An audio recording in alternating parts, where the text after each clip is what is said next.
leadership of the chairman and members of the Nigerian Economic Zones Association, led by none other than Chief Nabil Saleh. You're welcome, sir. Our list is a very, very long one. I will take some time to just single out a few and hope that as we continue, we will continue to take representations as we go on. Let me especially appreciate our chairman,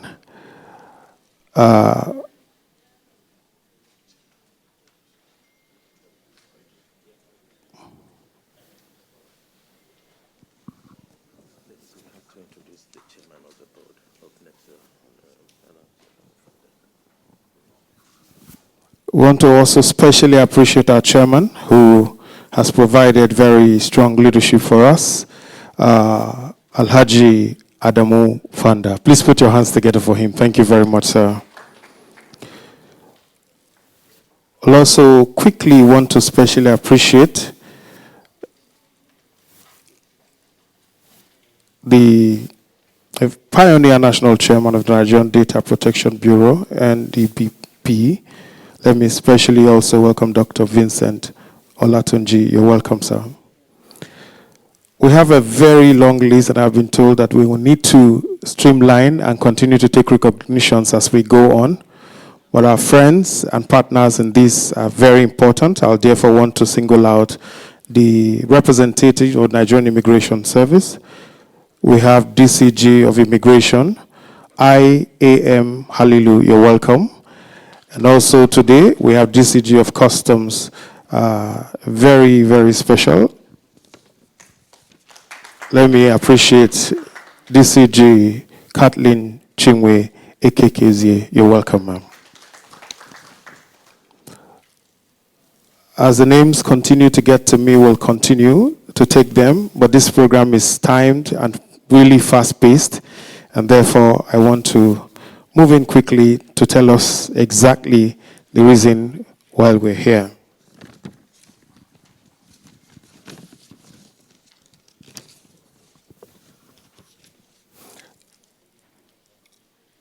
The chairman of the organizing team had told us earlier that we're supposed to begin this program with a tea break.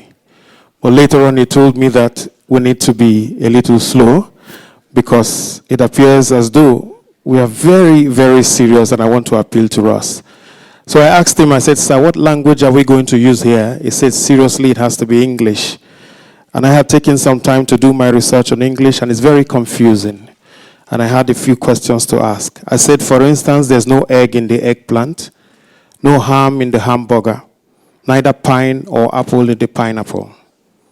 English muffins were not invented in England, and French fries were not invented in France.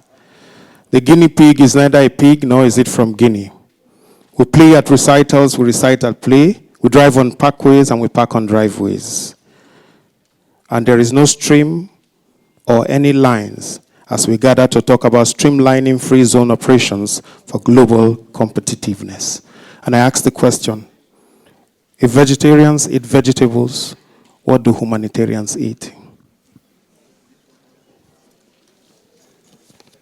So today we are gathered to add a roof to the building blocks enacted by the deliberate merger of interests and intentions to move the free zone operations in Nigeria to a realm of national economic strategy with a strong link to the local industry, to the right policy and the incentives, and the right global standing among its peers around the world.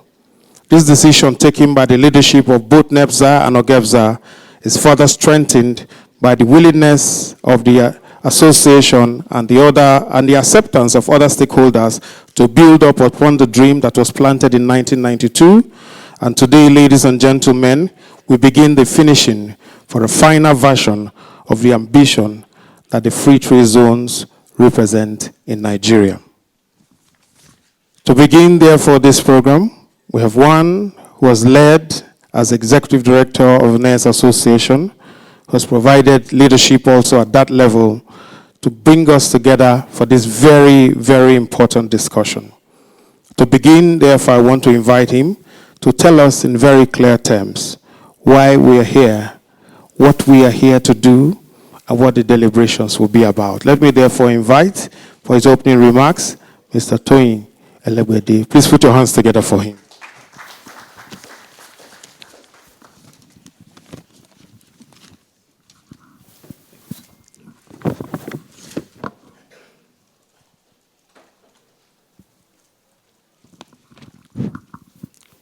The Honorable Minister of Industry, Trade and Investment, Otumba Adeniyi Adebayo, CON,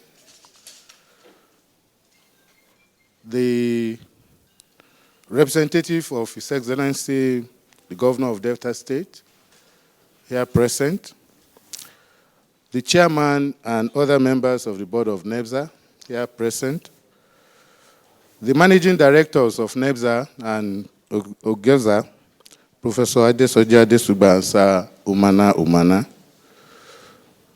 my chairman and other members of the interim board of the association, the CEOs of government parastatals and their representatives here present, distinguished invited panelists and other stakeholders. Permit me to avail myself this rare privilege to welcome the Honorable Minister and all our stakeholders to this forum. This forum specially convened by the Nigeria Economic Zones Association in collaboration with our partners to discuss and address the challenges facing operators in the special economic zones in Nigeria. The need, among others, to provide a common platform for interaction among special economic zone operators and their relevant stakeholders in Nigeria informed the establishment of the Nigeria Economic Zones Association, which began operation about a year ago. It was established to serve as a buffer between the special economic zones operators and government regulatory and other agencies to find solutions to challenges of operating a free zone scheme in Nigeria in line with international best practices. It's a known fact that while an increasing number of countries employ special economic zones as a veritable tool for fostering sustained economic growth, technological innovation, and specialized skills transfer, Nigeria seems to be lagging behind in this direction. Factors such as policy inconsistency, problematic legal, regulatory, and institutional frameworks have continued to contribute to the lack of development and peak functionality of the free zone scheme in Nigeria. Honorable Minister, sir, based on a recent survey conducted on the basic challenges faced by operators in the Nigeria Special Economic Zones, some issues requiring intervention have been identified. These include the Nigerian customs regulations, the taxation policy, the immigration policy, and the free zone banking operational guidelines. Apart from the need for stakeholders to physically interact with each other for the first time since the establishment of the association, the need to discuss these issues with relevant government agencies and provide solutions in line with international best practice guided the decision to convene this forum. Therefore, these challenges will form the crux of engagement for our distinguished panelists during the course of this event. The forum will hold in two segments. The first segment, which will be a panel discussion, will feature discussions on the identified issues by a mix of free zones operators and relevant government agencies. This will offer the agencies the opportunity to shed more light on the concerns of the free zone operators so that jointly we can chart a way forward. The second segment, which is a roundtable session, will bring forth matters arising from the first segment, reaffirm the decisions reached, and we will eventually capture them in a communique. that will be used to develop a service level agreement with relevant government agencies responsible for resolving the identified issues. The latter part of this segment will give an update on the activities of the association, and we solicit suggestions in ways to make the association stronger. Before ending my remarks, let me use the opportunity again to thank the Honorable Minister for honoring our invitation to declare this forum open. We thank you very much, sir. We sincerely appreciate your support to the association. I must also thank our partners, NEPZA and OGFZA, as well as other sponsors of this event, for their moral and financial support. I also wish to acknowledge the great efforts put in by the interim board of the association and the planning committee of this forum to make this event hold. So while wishing everybody a fruitful deliberation, I urge all of us to make the best use of the opportunity this forum offers. Thank you very much for listening and coming. I think we can put our hands together some more for that. Thank you very much for also helping to galvanize the energy.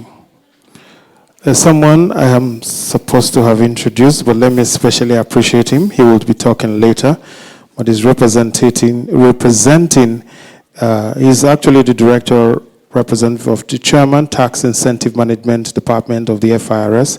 Let me welcome Mr. Lucky Ovadeke. You're welcome. Did I miss one man who came all the way from Kano? He said I shouldn't mention his name. His father was the first person who started oil business in Nigeria. He started the first groundnut oil company in Nigeria. He's seated at the back. Can we just put our hands together for him? But the next person I want to bring up to speak is one who has served at very many levels, both locally and internationally, working on budget, being secretary to a state government, being chairman of a steering committee for urban development project. He had also specially been remembered at Harvard and Columbia Universities, and is a member of the Nigeria Economic Society. He's a fellow of the Chartered Institute of Taxation of Nigeria. And since his appointment in 2016, he has led the agency to an enviable position as number one in the Nigerian Ease of Doing Business Index. Distinguished guests, ladies and gentlemen,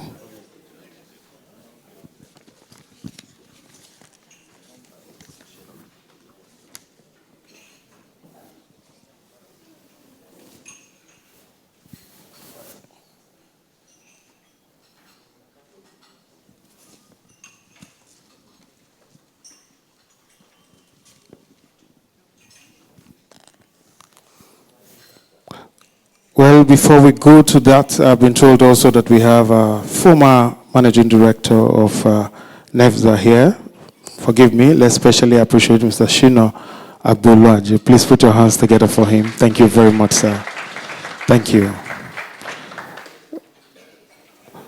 So, distinguished guests, ladies and gentlemen, the names keep coming in bits, but we hope MD has told me that I should assure everyone that you are appreciated and you're recognized, and in due course, we will call out your names individually as they get to me. But for now, he says to assure you that he has asked our cameramen to pick everybody's face so that this night at the hotel, he will personally watch the videos and he will make sure he knows and recognizes everyone who attended this program. Please, let's clap for him. So, distinguished guests, ladies and gentlemen, let me therefore bring for his remarks this morning. It's a goodwill message, of course. It's a demonstration of partnership and true friendship. And an international newspaper once wrote something about him. He said, "Why is OGFZA performing?" And they said that this man had gone to study issues around government performance program at Harvard University. Another person said, why is OGFZA able to manage the partnership with government in a volatile sector such as oil and gas? And another wrote and said he was at the International Law Institute, Washington, D.C., where he studied public-private partnership and project financing. Distinguished guests, let's welcome for his remarks, Sir Umana Okon. Umana, please put your hands together for him as I welcome the Managing Director and CEO of OGFZA.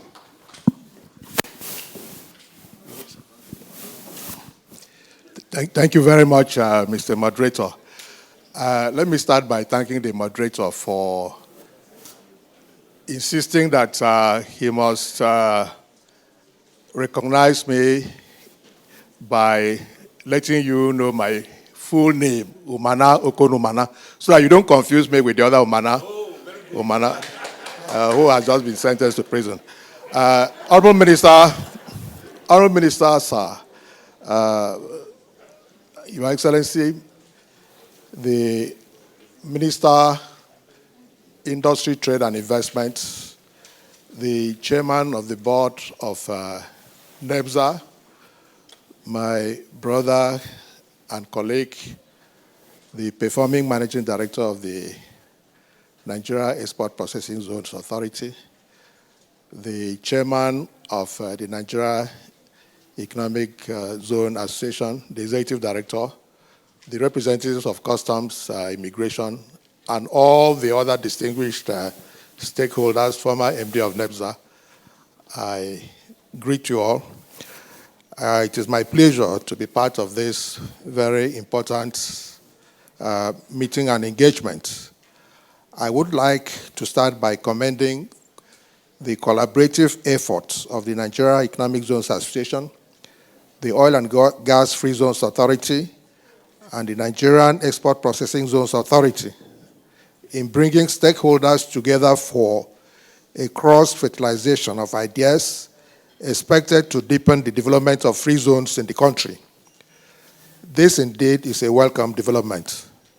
We are all aware of the challenges facing the free zone scheme in Nigeria. This includes lack of infrastructure, interference by other agencies and institutions in the running of the scheme. These agencies and institutions include the FIRS, that's the Federal Inland Revenue Service, the Industrial Training Fund, the Corporate Affairs Commission, the Nigeria Customs Service, committees of the Senate and the House of Representatives, and so on and so on. Lack of proper understanding and appreciation of the scheme by stakeholders, lack of adequate legal framework or clarity thereof. The net impact of these challenges is that they have worked to undermine the scheme and led to unnecessary interference and conflict. There is therefore a strong need for adequate sensitization of stakeholders on the potential of free zones for the development of the economy. The free zone or special economic zone has become a vehicle for economic development and industrialization in other jurisdictions. The point should not be about which model the country uses to drive the scheme. Different countries have successfully used different models, from the export processing model to special economic zones.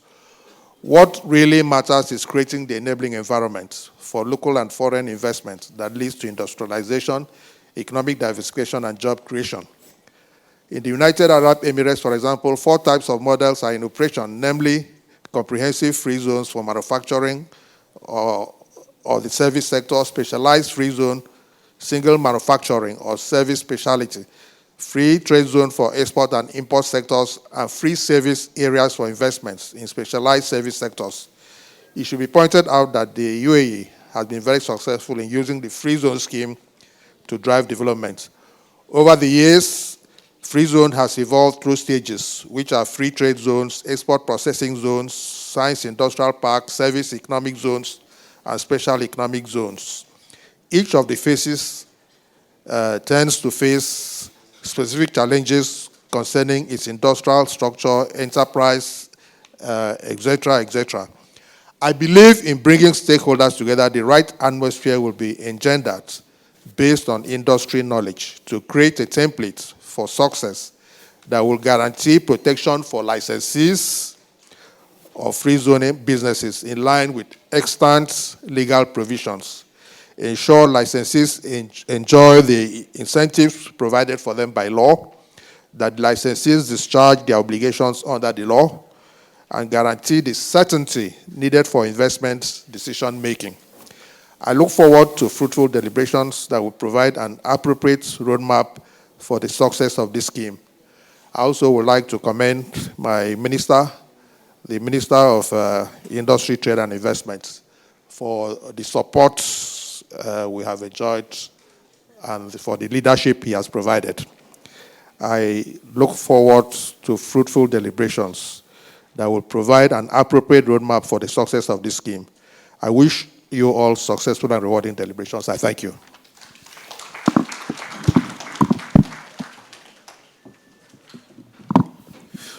Thank you very much, sir. We appreciate you for your words. We will move on now to another, and this time it is hard to just speak about him in a few words, but I'll try. He was the one who first invited me to a lawyers' conference, and as at that time I didn't know why lawyers wrote Esquire at the end of their names. So at the entrance I wrote my name and added Esquire. And somebody walked up to me and said, "Young man, are you a lawyer?" I said, "No, sir." He said, "So why did you write Esquire at the end of your name?" I said, "Yes, sir, I used to be a member of the choir. Right now, I'm an ex-choir member."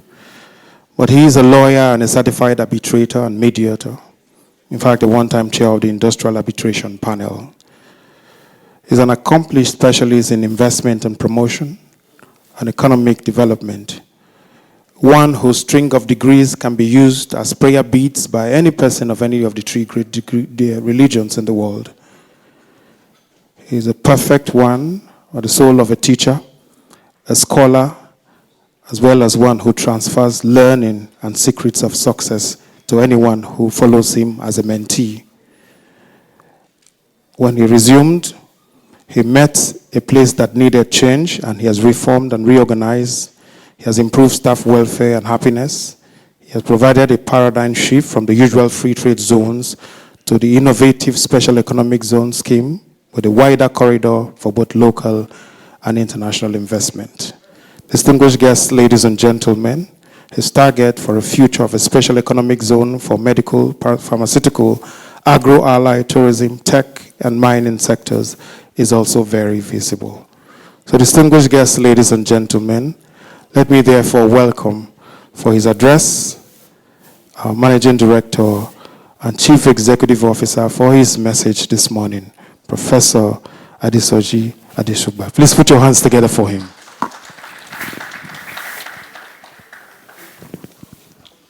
Thank you, Ben.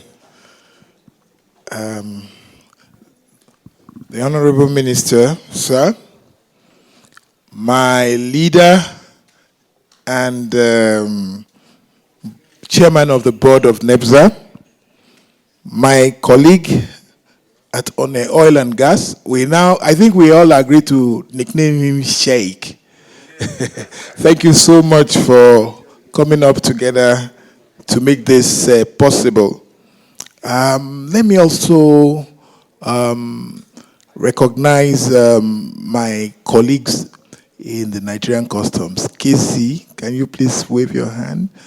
And the DCG from Immigration, wave your hand. They are quite special to me, and for so many people that know me, they will know why. I'm going to spend just 5 minutes. I'm known to give very long speeches, so this is supposed to be a welcome address. But first of all, let me state one thing very clearly. When you see myself and my colleague acting, always look at the back side. Who gives that directive? I recall very clearly a very recent occurrence when the Honorable Minister called me and was really disturbed that for over 20 years, we have had no steady light in Calabar. 2 weeks ago, I was very happy to inform him that his directives that we should go and do something about it. We finally, for the first time in 20 years, we have full uninterrupted power in Calabar. Thank you, sir, for all the support you've given us. A lot is happening, but the most important thing for us to realize is this. When I was born over 60 years ago, there were just 45 million Nigerians to feed. By the time NEPZA started in 1992, that figure had reached 100 million. Right now, I think we are approaching 300 million. So it's very, very important for us to realize the importance of what we are trying to do with this special scheme. This scheme has been known to revolutionize countries. There are 3,054 special economic zones in China. It's a very special scheme, but for us to understand it, all the stakeholders must come together and agree that we cannot be different. Things happening elsewhere with the scheme, the tax-free zone aspect of it, we must understand it. And the way the scheme itself contributes to economic growth is amazing. The amount of money that is coming into Nigeria from the scheme is amazing. Over $25 billion so far. It's really, really astounding. But we could get more. But we need to do a lot more, much more. We need to look at policies, make sure the policies are working. Right now, we are working very closely at NEPZA with our partners, especially the Nigerian Customs Service. The issues that most of you will be discussing today, I can assure you, we've tackled most of this issue. Thank you, Casey. You've been very, very proactive. Very, very proactive. Thank you indeed. I know that this is going to be a very serious day for us. All the issues that we have been talking about, power, what we have done about it. Thank you, Mr. Minister, for giving us all the support for the 50 megawatts of electricity that's coming into the free zone. We thank you. We know what you did to make sure we got that, and all the support you've given so far. In 30 years, NEPZA is going to be 30 years this year, by the way, and we are going to celebrate it. We are going to celebrate it for special reasons. In 30 years, we could just produce 2 special economic zones public, even though we are aware that this kind of scheme should be private sector led. But the government has been able to put infrastructure in 2. In 2 years, under the leadership of Otumbani Adebayo, we have started and we are almost completing the perimeter fence and the planning for 3 more, which means in 30 we did 2. In 2 years we are doing 3. So thanks to the president and my very active minister for all these achievements. So don't let me speak too much. I'm sure we are going to engage ourselves and we'll be able to talk more about how to go about with the policies, the laws that we need to change and all that. But let me invite all of you to number 38, Victoria Island, tomorrow at 12. The minister will be commissioning the NEPZA Lagos office. It's because we understand that we need to come very close to our clients. So we are having an office. They are giving us, the minister is giving us everything to make sure we don't fail. So if we don't do anything that you want, you know that it is our fault. He's giving us all the support. So you are invited to number 38, Victoria Island, to see your new office. It's your office tomorrow at 12 o'clock. Thank you, sir.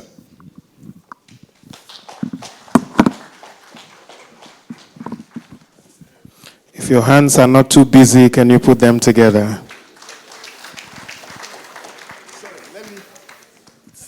Actually, number 38, Kufua Bayomi, Victoria Island. Thank you. Thank you very much. Well, let's also clap for him. Thank you very much, sir. Thank you.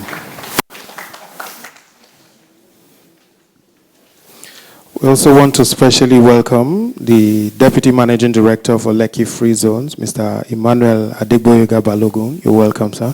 Please put your hands together for him. Let me especially welcome the immediate past president of the Kano Chamber of Commerce. Let's welcome Umar Rabiu Dansuleka. You're welcome. Thank you very much. You came all the way from Kano. You're welcome. The tradition in most parts of the world is that speeches are written by those who are going to deliver them. And the man I'm about to call writes his speeches in himself and reads it by himself. But I had once been invited for the commissioning of a bridge, and the man who was to read was a very senior minister in that cabinet. There was only one copy of the speech written, and he had not read it before that day. We were all on the bridge, and I had introduced the minister. And in between collecting his speech and reading it, there was a wind that came and took the paper from his hand, and the thing went into the river. So he looked at us, and because he had not read his speech and there was no other copy, he was straight to the point. He said, "Ladies and gentlemen, with my speech in the river, I hereby commission the bridge."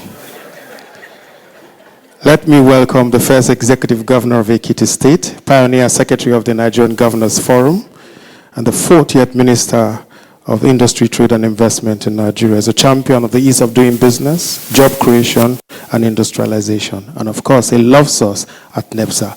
Let's welcome Honorable Otumba Richard Adeni Adebobayo, CON.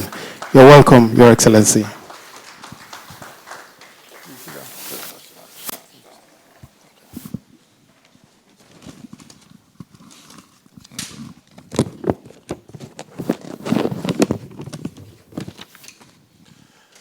The representative of the governor of Delta State, the chairman of the Nigeria Export Processing Zones Authority, the MD of NEPZA, the MD of the Oil and Gas Free Zones Authority, the chairman of the interim board of the NEPZA Association, the representative of the CG of Customs and the CG of Immigration, former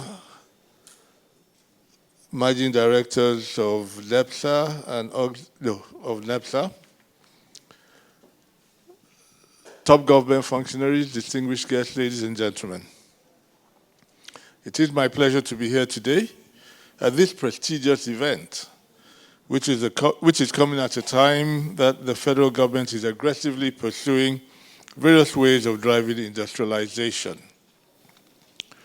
Globally, free trade zones play a critical role in stimulating industrial activities, boosting the manufacturing sector, and growing the economy. Their performance heavily impacts three main areas: job creation, diversifying government revenue, and generating foreign exchange. Free trade zones possess the capacity to generate direct and indirect jobs. This is even more critical at a time unemployment is threatening the corporate existence of the nation. Industry experts estimate that a well-functioning free trade zone in Nigeria can generate upwards of 300,000 direct and 350,000 indirect jobs. Secondly, free trade zones diversify the composition of government revenue and can help to improve Nigeria's fiscal position, especially given the volatility of oil prices. Lastly, expanding Nigeria's export capacity needs under the African Continental Free Trade Area mitigates the risk of Nigeria becoming a dumping ground for imports, while also boosting our foreign currency reserves. Therefore, it is absolutely necessary to adopt strategies that will transform them into a dynamic instrument for economic growth. Despite their social and economic potential, operations within the free trade zones are impacted by challenges such as infrastructural deficit, limited financing to ease operational constraints, and sometimes misalignment of interests between operating firms and government agencies. Also, there are concerns around administrative bottlenecks with respect to multiple agencies coordinating various free trade zones. In December of 2020, The ministry temporarily suspended the issuance of new free trade zone licenses. This was motivated by concerns that the free trade zones of the country had not delivered on the expected contribution to employment, government revenue, and export proceeds as envisaged in various national development plans. The ministry established a committee to review the issues of ambiguity between supervising authorities and the performance of current licensees and recommend the necessary reforms to unlock the free trade zone's true potential as an instrument of economic growth and diversification.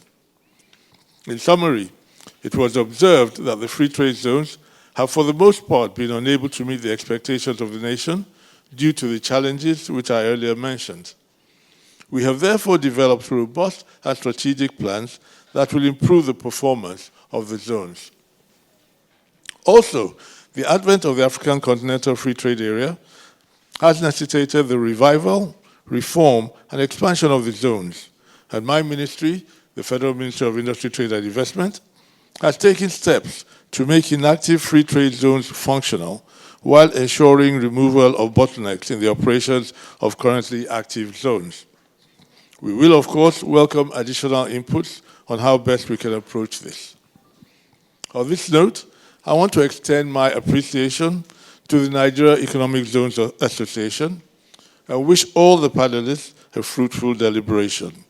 I look forward to collaborating with the association on how to reposition our economic zones. I thank you all for being here, and I thank God my speech did not fall into the river.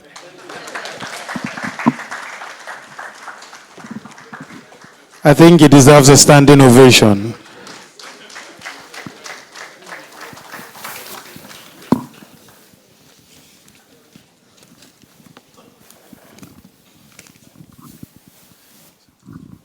It gives me great pleasure to officially declare this forum open. Thank you.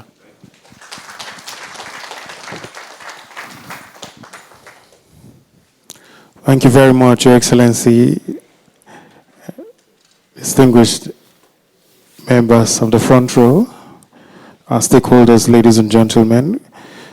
We have come to that point where very quickly we'll go into the first discussion, and this is very key for us. We have in this hall over 100 policymakers as well as operational experts from customs, immigration, free zone authorities, manufacturers, international organizations, and the FIRS, and other active members of the Nigeria Economic Zones Association. This is to activate the next phase of the lingering dialogue about the need to explore a more pragmatic and collaborative solution, one that will seek to streamline the operations of the free zones and position it positively for global competition and success. And that is going to be the focus of our first panel this morning. Your Excellency, we will want to constitute that panel, and I think it will be very important to have you sit through our panels because these key discussions will be made. Although the focus will not be on the panelists, the focus more will be on the rest of us who are sitting on the other side because we'll have the opportunity to ask questions directly or to speak to the issues that are raised by the panel. Before I invite the panelists, let me especially appreciate the Managing Director of Centenary Economic City Free Zone, Dr. Ike Odenigwe. Please put your hands together for him. We have also the Director of Investment Promotion and Investment Services of IPIS, Innocent Uzoichi. You're welcome. So quickly, we will want to constitute the panel because we need really to deal with the issues. Our first panel for this morning will be speaking on streamlining operations for global excellence, the role of the Nigerian Customs Service and Nigerian immigration as obtainable in other successful countries in the world.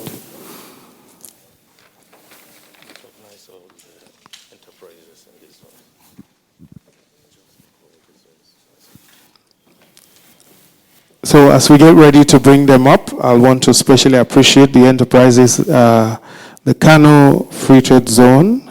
If you're here, can you just wave so we know you're here? I know some of them came in their numbers. Thank you very much. Please clap for them.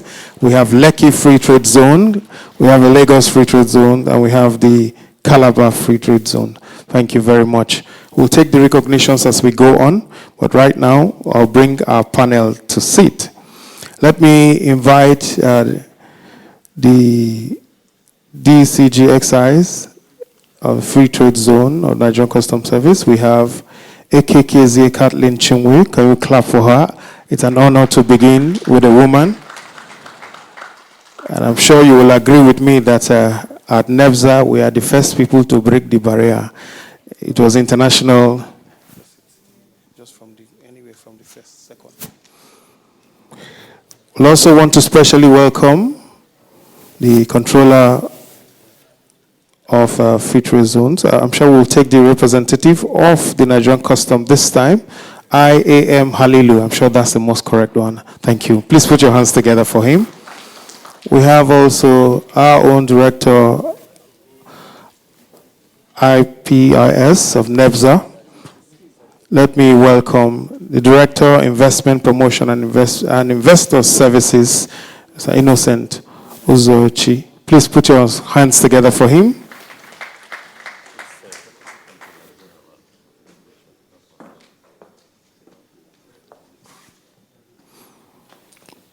Well, I have been told that IAM Halilu is a Deputy Controller General. Please clap for him.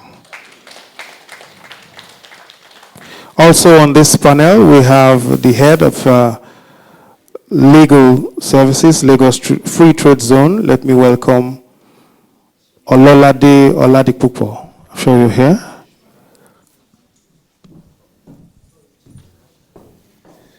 We also want to welcome the MD Dangote. Let's welcome Olayinka O. Akonde. I'm sure you're here. Thank you very much. And Head of Operations of OGFZA will join this panel. He's been moved from the other one. Let me welcome Mr. Ajayi Adekunle to join us. Please put your hands together for him.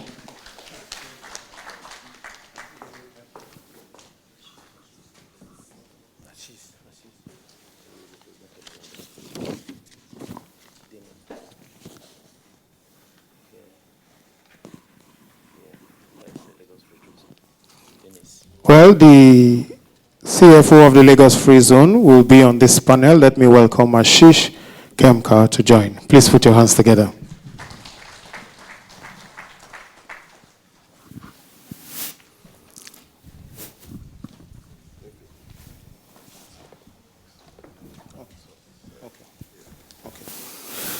So just before we start the panel, we'll invite our MD and Chief Executive Officer to say a few words to set the tone for discussions. Please put your hands together for him. Honorable Minister, sir, I'm sure you recall about 40 years ago today, actually 40 years ago, August 3rd, I joined the Nigerian Customs. And one thing we were very proud of as young custom officers then was the kind of potent power we had to direct the economic affairs of the country. Customs, when they back, everybody shivers. But the world has moved on. Customs is no longer the way it used to be in many climes. It's now an economic development institution. It's a key component part of that institution to grow the economy. So policies are bound around customs, especially the free zone, because in very simple terms, there can't be free zones without the Nigerian Customs or the Nigerian Immigration Service, because the free zone is outside the customs area. That was the first thing, the definition of customs that they taught us. The customs area is very critical. But because of the free nature of services, the incentive regime in the free zone, the customs now becomes very, very critical. And for the personnel that work there in the free zone, the Nigerian Immigration Service becomes very critical, because the free zone in other climes is deemed as a country outside a country within a country. So that is where we are. Without customs having a clear understanding of the scheme, then the free zone crumbles, the concept crumbles. I'm very, very glad to have a team of custom officers presently. I emphasize presently, that have a clear understanding. Apparently because most of them I taught, like the DCG, and they think like me, invariably. So they are doing a very good job. But we have a problem. The problem is in the service, nobody is permanent. In 6 months, 1 year down the line, despite all that we have gained, KC will probably leave. I think the new area controller of customs for the first free zones area command. We now have a first free zone area command was under my tutelage as well. And she has a full understanding. But we need to look at the issues. Nick left Nigeria and said he wasn't coming back. That's one of our investors in Calabar. That's about 9 months ago. We've convinced him to be back. And the only reason why he left was the problems he had with the Nigerian customs. Now we've been able to fully identify those problems. We've sat down with the DCG and her team. We're going to go through those problems again. And her emphasis that, yes, the customs accepts that these issues are germane and must be resolved. But we will still ask the Nigerian customs to refund the over 3 billion. Is it 3 or 30 billion naira that they wrongfully collected from free zone enterprise? But we'll talk about that. Let's make sure that we can operate first. So thank you. Who is going to coordinate this? Moderator, yeah. Thank you so much. And thank you, KC, for all your support. I will have gone through this, but I think I spoke to her earlier and she said what I wanted to go through has been actually resolved. She will tell us about it herself. Thank you. Thank you very much. Our panel is properly constituted, but let me just appreciate a few others who have already been here, seated, and very supported before we go straight into the panel. We want to especially appreciate the Managing Director of Snake Island, Major Jamakani. Please put your hands together. Thank you very much. We have also to want to specially appreciate the Code Support Services. We have Mr. Smith Igbabwa with us. Please thank you very much, sir. Appreciate him with an applause, please. Let me also quickly add the Head of Operations for OGFZA, Mr. Ajayi Adekunle. Thank you very much for your time. We appreciate you. And Notori Industrial City, David Onoiwu Igodaro is also with us. Thank you very much. Please put your hands together for them. We'll appreciate also Alhaji Abdullahi Yusuf, our own. Thank you, sir.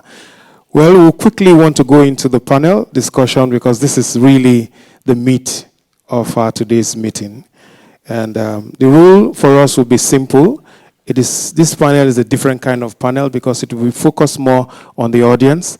However, we'll allow them their opening speeches of 3 minutes each, and then we'll take one question from this side, then we'll throw it open to the audience.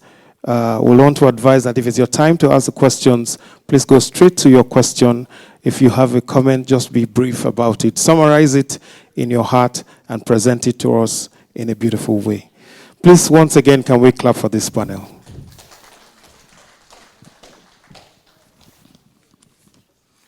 So distinguished guests, ladies and gentlemen, once more I remind us that this focus of this first panel is on streamlining the free zone operations for global excellence. And however, we may be focusing a little more on the NCS and the NIS, but our direct focus will be on obtaining what other people have achieved. If you have gone to school, in school they tell us not to copy each other's answers. But in life, you are told to copy success. So today, this panel will be telling us how to copy how other people have succeeded. So we'll take 3 minutes as opening statements each as it relates to your agency, and then we will begin the little fireworks from the audience. We'll start with you, sir.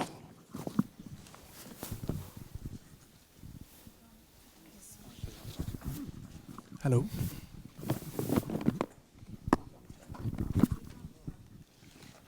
Hello. Yeah, hi. Good morning, everyone. Good morning, my colleagues and the regulatory authorities on the panelist and the Honorable Minister. The success of any country is how the trade is facilitated. The countries like China and UAE have grown and reached the success because of the free zones which they have developed and supported. The country, Nigeria, the Africa, the first was Nigeria which came up with the free zone regime. And we at Lagos Free Zone and other Free Zone Association feels that we have not done so much to make the real value coming out of the free zones. We have seen the other countries in Africa which started the free zone regime after we have come up with our regulations, countries like Ethiopia and Morocco. And they have excelled in by copying what we had in our free zones and getting the success. And we feel the major reason why we were not able to do it is because of the lack of understanding, the real regulations by the various authorities and the agencies. And we feel if we are able to get that thing right in place with the real understanding and the support and the trade facilitation, the success would be ours and the free zones will flourish and Nigeria would be at the top where it has to be. Thanks. That would be my remark for the opening here.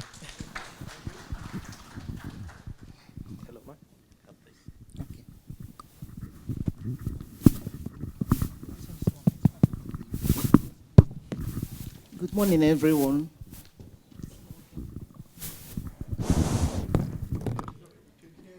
Okay, I believe we are standing on an existing protocol. So please, My Excellency, I should go on. Thank you very much. For Nigerian Customs Service, everybody, thank God the MD of NEPZA is a product of Nigerian Customs Service. And probably that's why he's very successful at what he's doing. Please, I think he deserves, yeah. And incidentally, some of us are his proteges. He brought us up.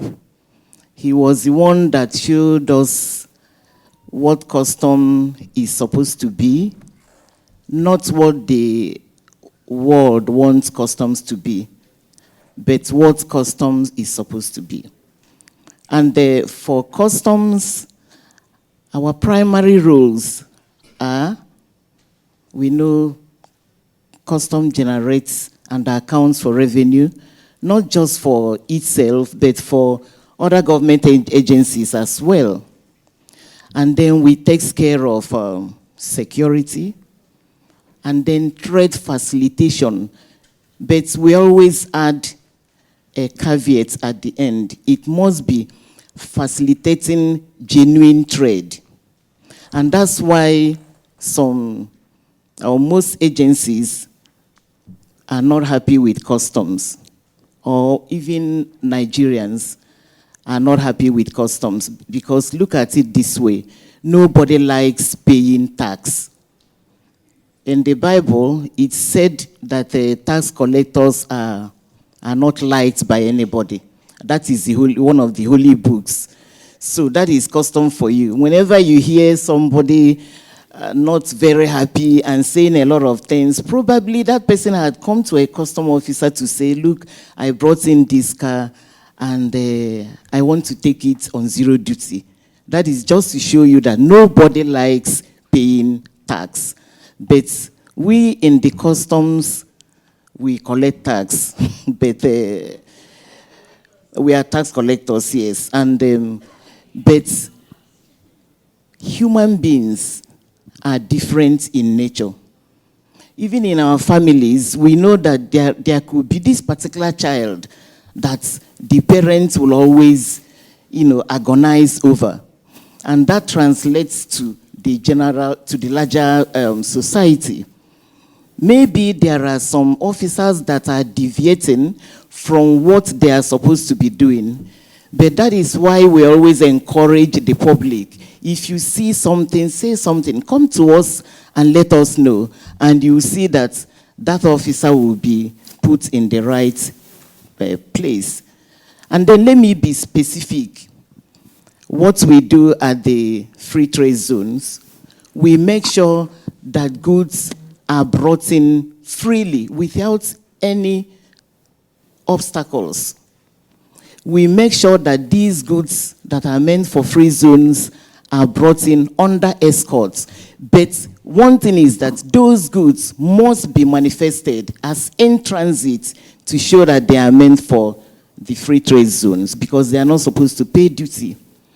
They can only pay customs duty when they are when the manufacturing or assembling had taken place and such goods are going into the customs territory. That is the only time it should pay customs duty.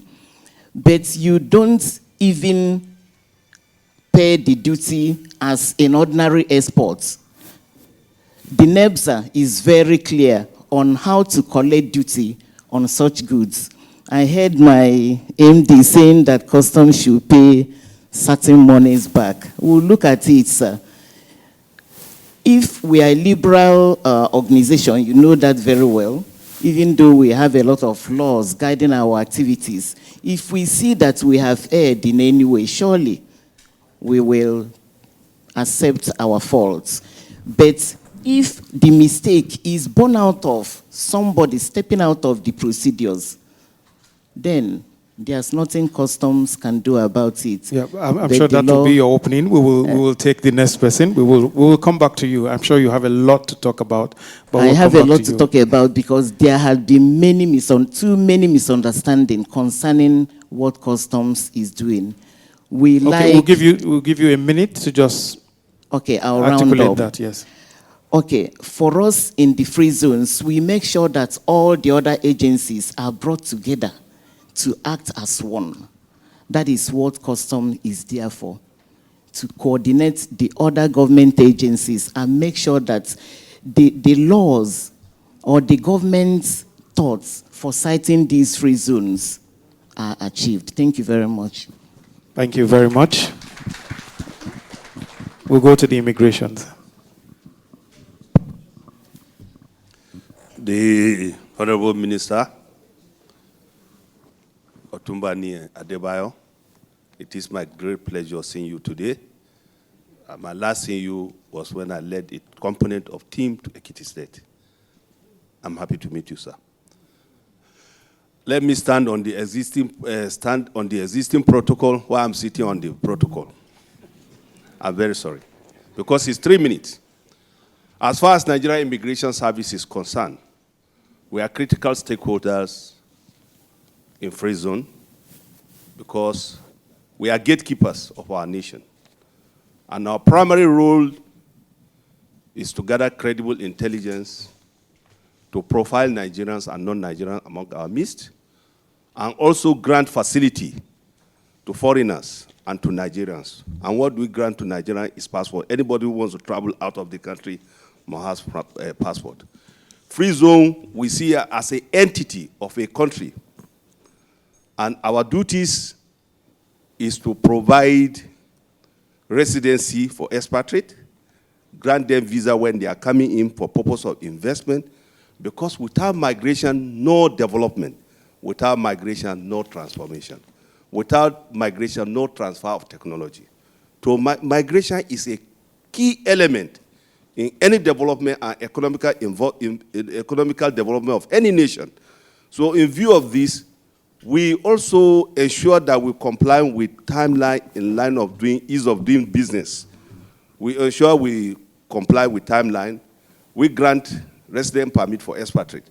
But I want to say it here. We have some challenge.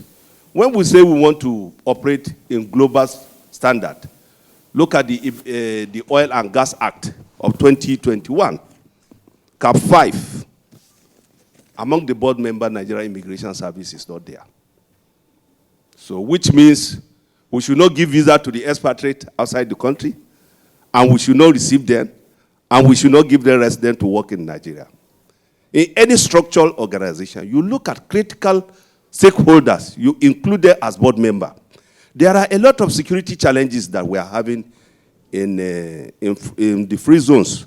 But when we arrest them, we cannot share with the managing director because we are not board members.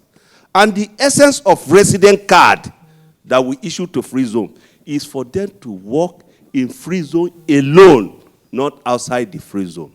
Any expatriate who is a bona fide resident in Nigeria and is holding free zone card, he should not dare work in another company.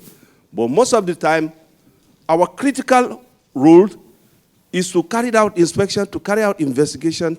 We carry out intelligence gathering. We find some of these expatriates that we issue facility of free zone, they are working in other companies, it is inimical to the security of the nation. And two, when you look at it, the expatriate to the investors, they find it difficult to renew their license. And our temporary card that we give, even though if you have any challenge, is within 90 days. So within that 90 days, if you are not able to register or re-register your license, automatically you have become a problem, a liability to the security of Nigeria. Any person who is staying in a country and is not staying with resident permit and is not having approval of NIS to stay in Nigeria or any world, the person is staying illegal. And anybody who is staying illegally in the country, you know he can commit any type of act that is inimical to the security. So we are appealing to the operators and the managers, the NEPZA itself. Let them look at it critically. Let them have a window of renewing licenses for these companies who are foreign investors. When you say you want people to invest, there must be liberalization.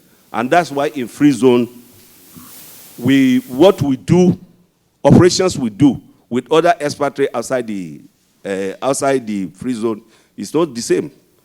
Because any facility we come with, if it is for free zone, we will grant you residency for you to work.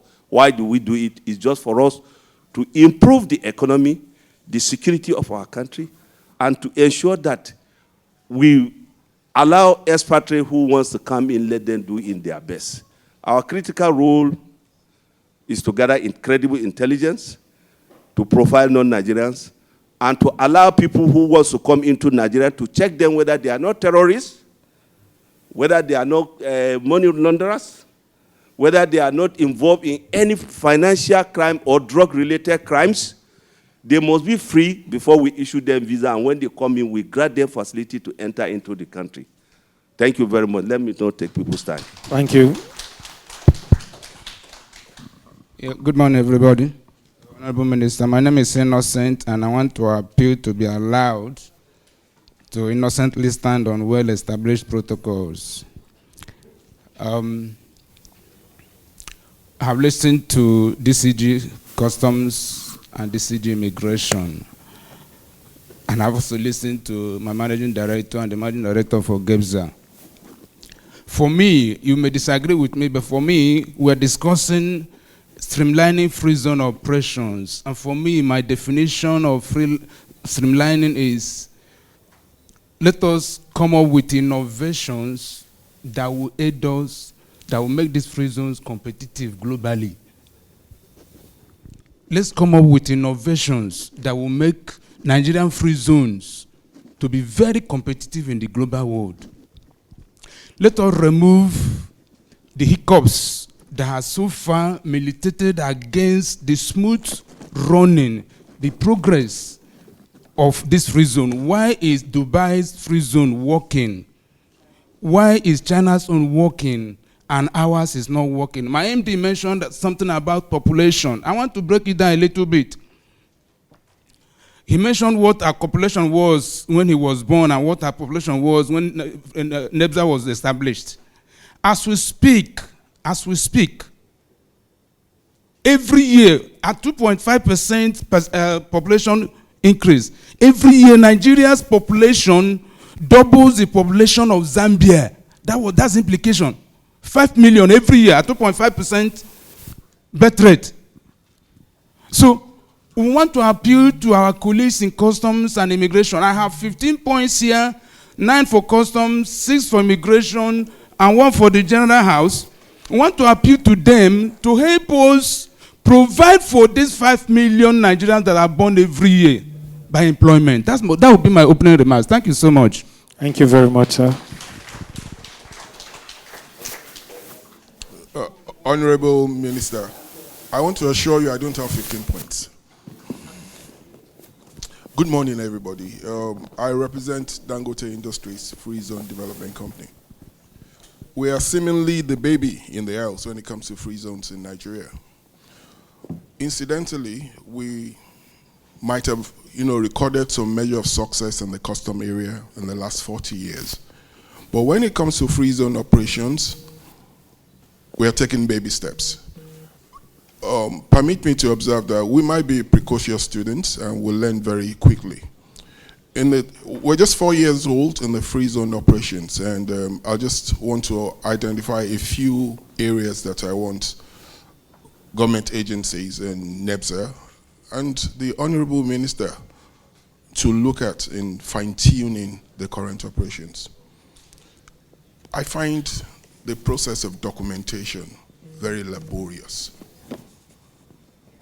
I find operational processes not sufficiently transparent. Digitalization, to me, will address this. Let's digitalize our operations such that processes are more transparent to everybody. Every player in this game will have the same set of information at every point in time. There will be clarity, there will be transparency. And of course, not everybody will have access to the same quality and weight of information. It depends on a need-to-know basis. You give people access to areas in which concern them directly. But at the end of the day, you have a holistic portal that addresses every issue. A few people will have access to everything, but people will have access on a need-to-know basis. That's so very important at the headquarters level and also in specific free zones, things that are relevant to you. All the agencies that work with you have the same set of information, real time. I think that will build for more efficiency, more transparency, and ease of doing business, essentially. To my mind also, and building a robust software like customer as a single window portal, I don't know how we could elaborate on that and make it relevant, domesticate it to NEPZA needs. But I think that's a good standpoint. You've done a very good job on that, and I need to commend customs for that. So we could just take it from there. I know I've had interactions with the MD of NEPZA, and I do know that he has aspirations in that goal. We've spoken, sketchily about that. So I know it's not new to you. It's something you're considering already. And I hope in the course of this interaction, you will ever so kindly tell us how much work you've done and how close to commissioning that would be. And on that note, Ashish, I need to hold you up for recognition. You've done some very great work computerizing your work at the port. I had some interactions with you some 3-4 months ago, and I was so very impressed. I need to thank Mr. Legbede, the association, for presenting a platform like this.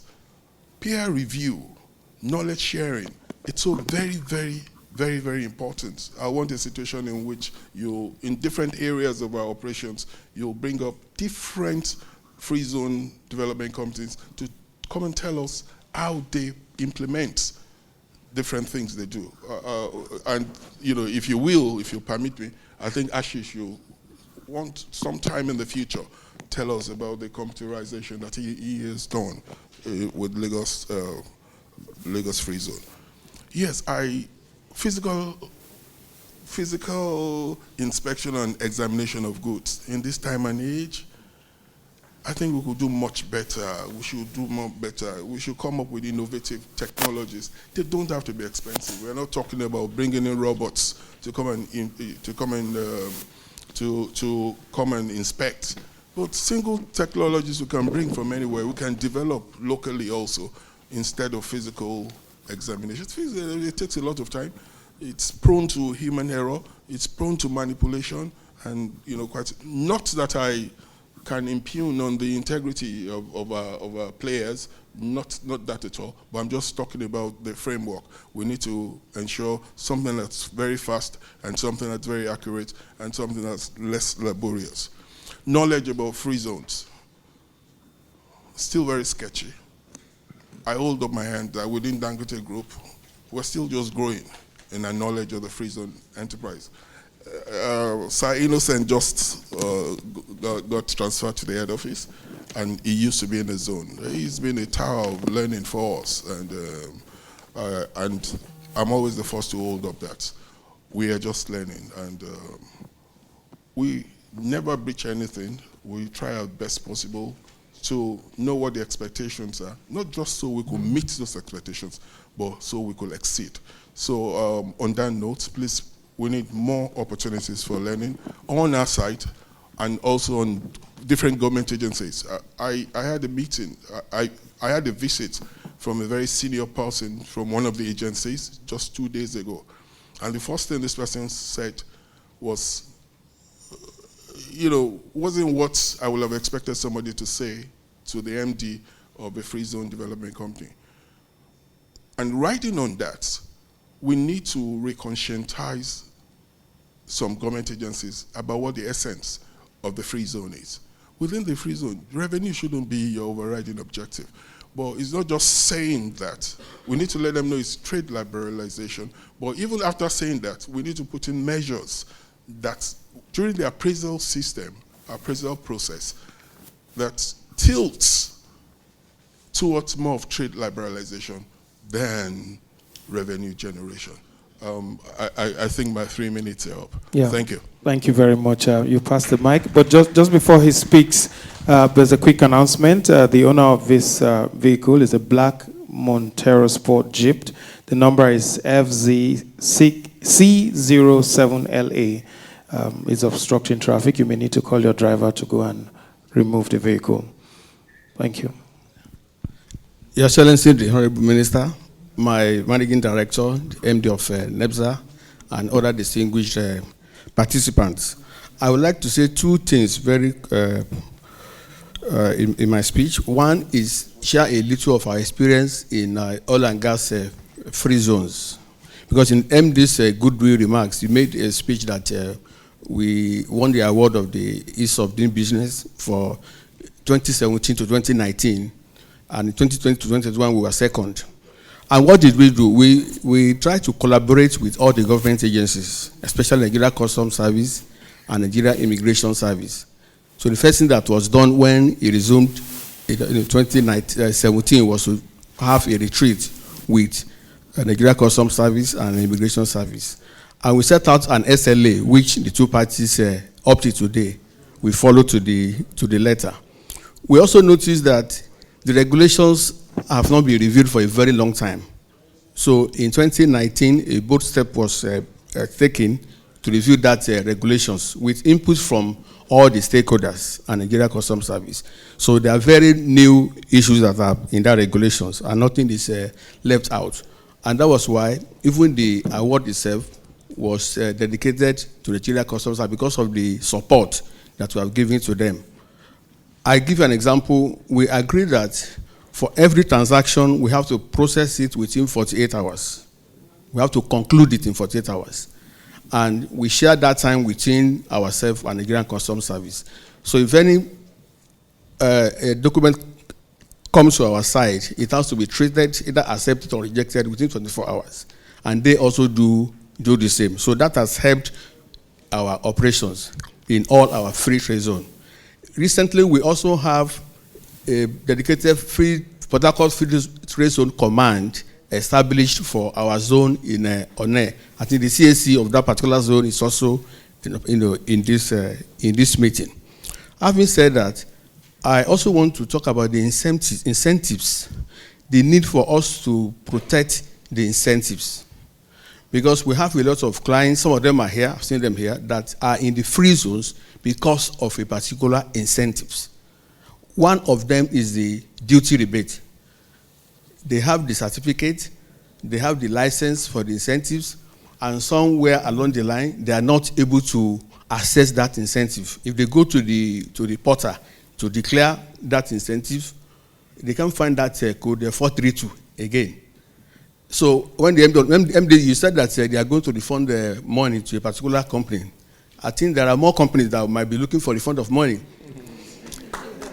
Yes, because they are supposed to pay 25% of the duty. They have the license, the incentive is there, and they have not been able to access that thing for like 2 years.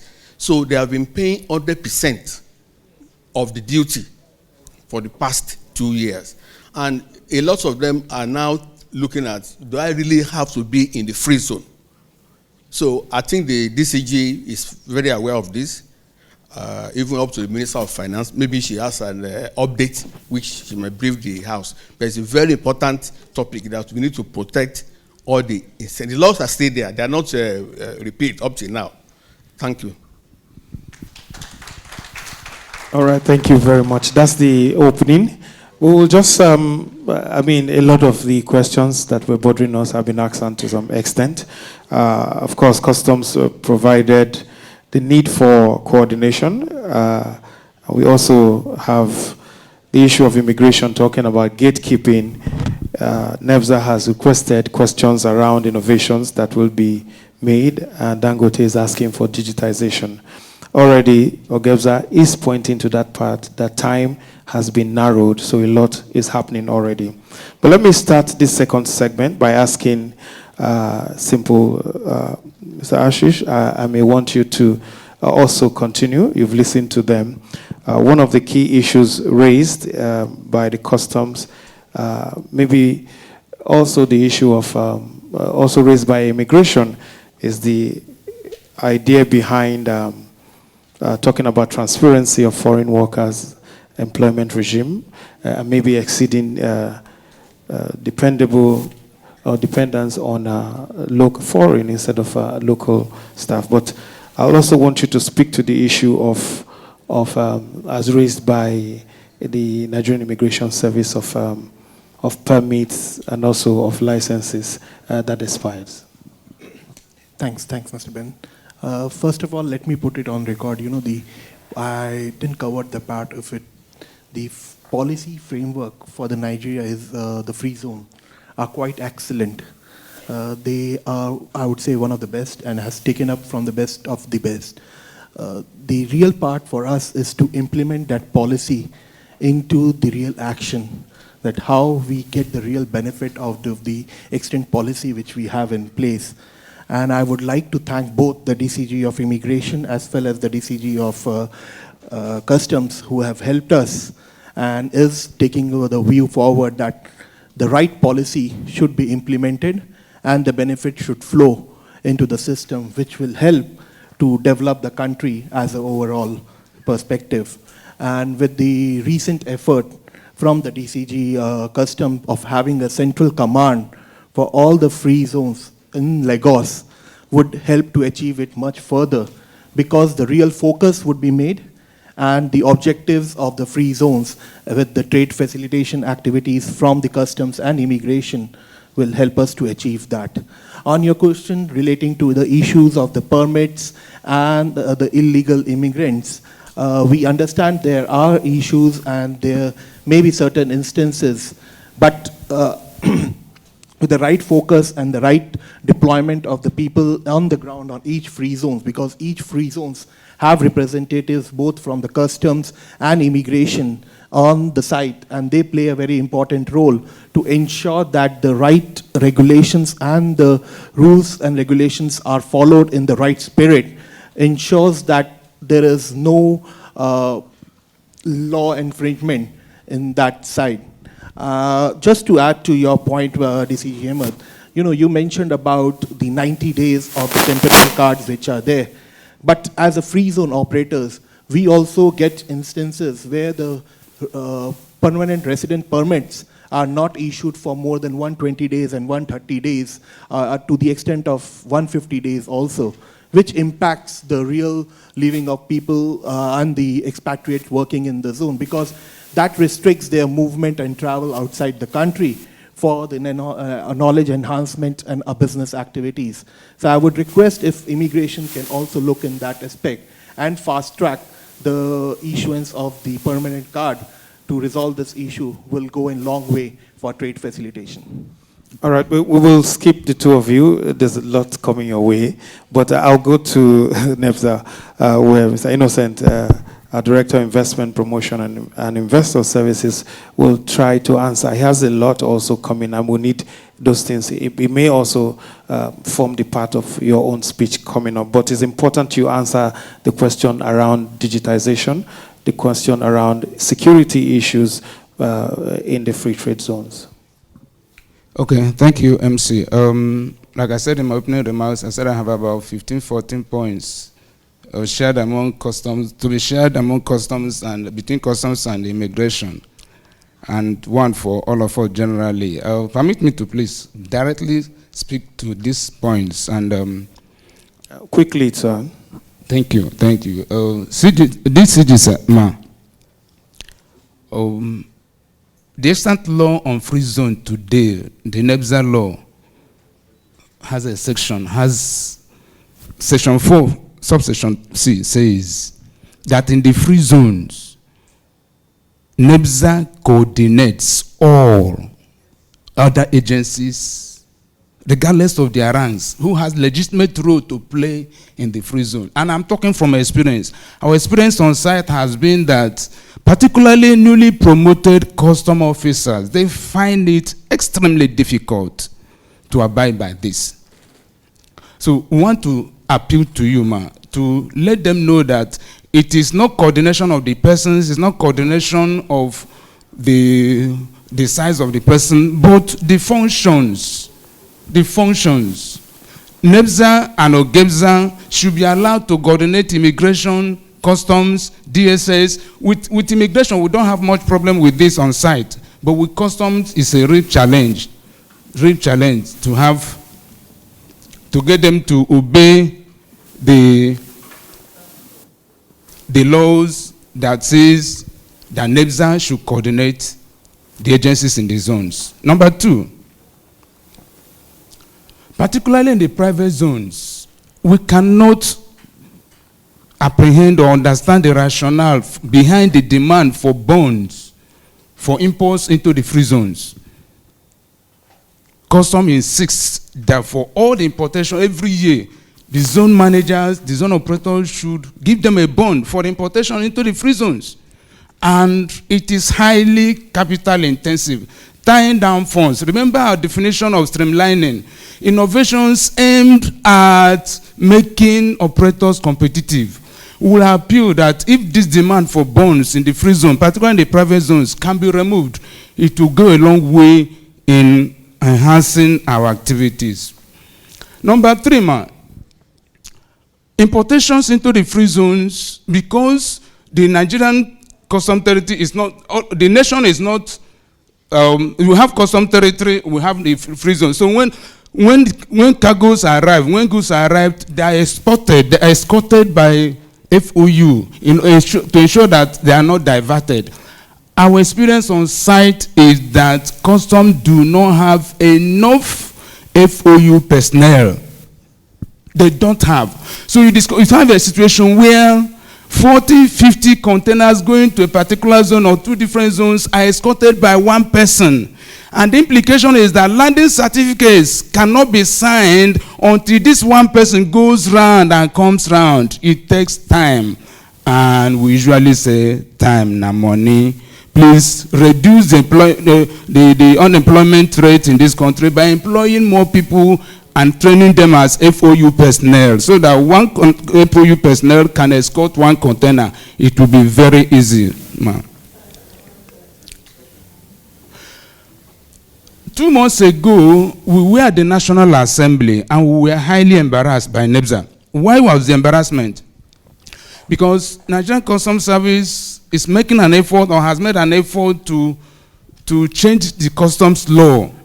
Surprisingly, officially, I don't know if OGFZA was copied, but officially, NEPZA was not given that draft law.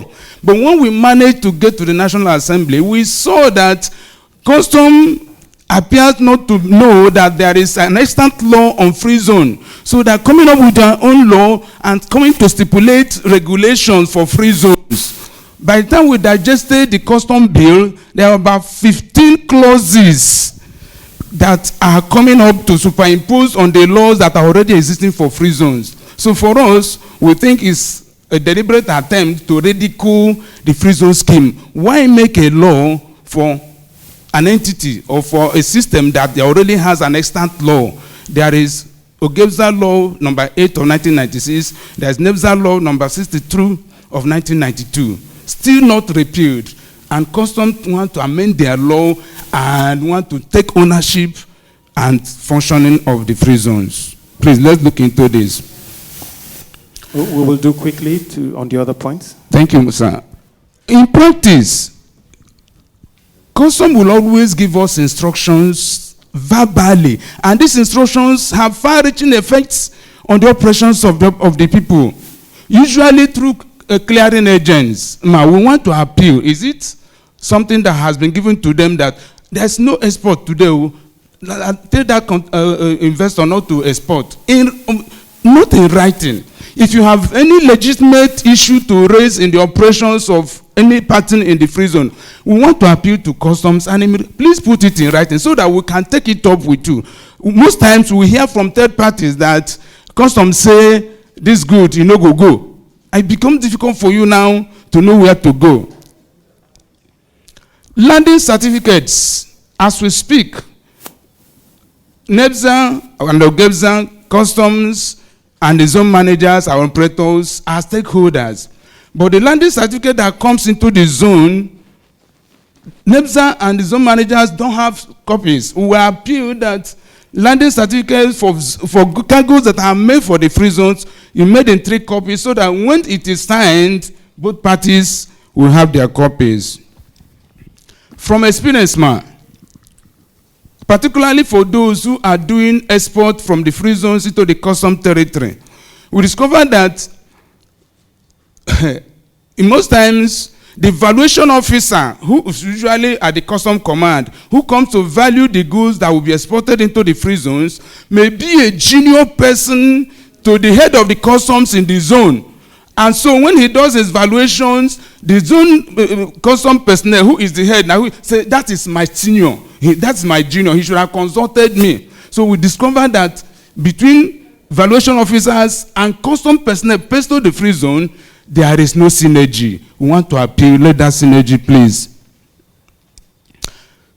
Related to what I said about acknowledging that NEPZA is a coordinating agency in the free zone, we have instances where custom will say, that container will not be examined until I come. And in some cases, it will be in Abeokuta, particularly this experience when some of us who were in the zones in Ogun State, the man will leave the zone and go to Abeokuta and give instruction to his junior colleagues and say, that thing should not be done until I come. I want to appeal. We want to appeal to customs. We have this opportunity of having you, please. Of course, what we implement is that simultaneous examinations, please. And of course, we appeal that you give us more CPCs. It will help in release of goods. The MC is signaling me. Let me go to our friends in immigration. Yeah, I will also need you to... no, I think that's a pass. That's a pass if you got 8 out of 9. The 9th one is important. It's the 9th one. My MD mentioned it. That's possibly why but the point I want to now make is export into the custom territory from the free zones. The law says the duty has to be on component raw materials, but the system custom uses 962 does not recognize it recognizes only the value of the finished product. From the MD's comment, they are working on it, but my question there now is, when are we likely to expect that this stop? Because if an investor has imported duty-free into the free zone, and the law says when he finishes manufacturing and taking it to the custom territory, the value he should pay will be based on the value of the component raw materials, not on the value of the finished product. Your system catches duty on the value of the products. We are working on it. Can we have a timeline? Thank you, ma'am. Well, are you done with the immigration issues? I thought okay. No, we want you to take Okay, it, please. Because as soon as you're done, we will. But I need you also to speak on the issue of he raised about the NEPZA board. Yes, we will come back. We'll come back. Yes, because as soon as we're done with him, we're done. We'll need to go to the audience. I won't come back to him. So, sir, please just be done. So he takes his note. Yes. Okay, for immigration, the greater number of the zones we have on this Lagos axis, this CG, sir, what will it take for the immigration service to open a SEPAC production center within Lagos axis, so that our zones in Lagos axis does not necessarily need to come to Abuja to have their cars printed?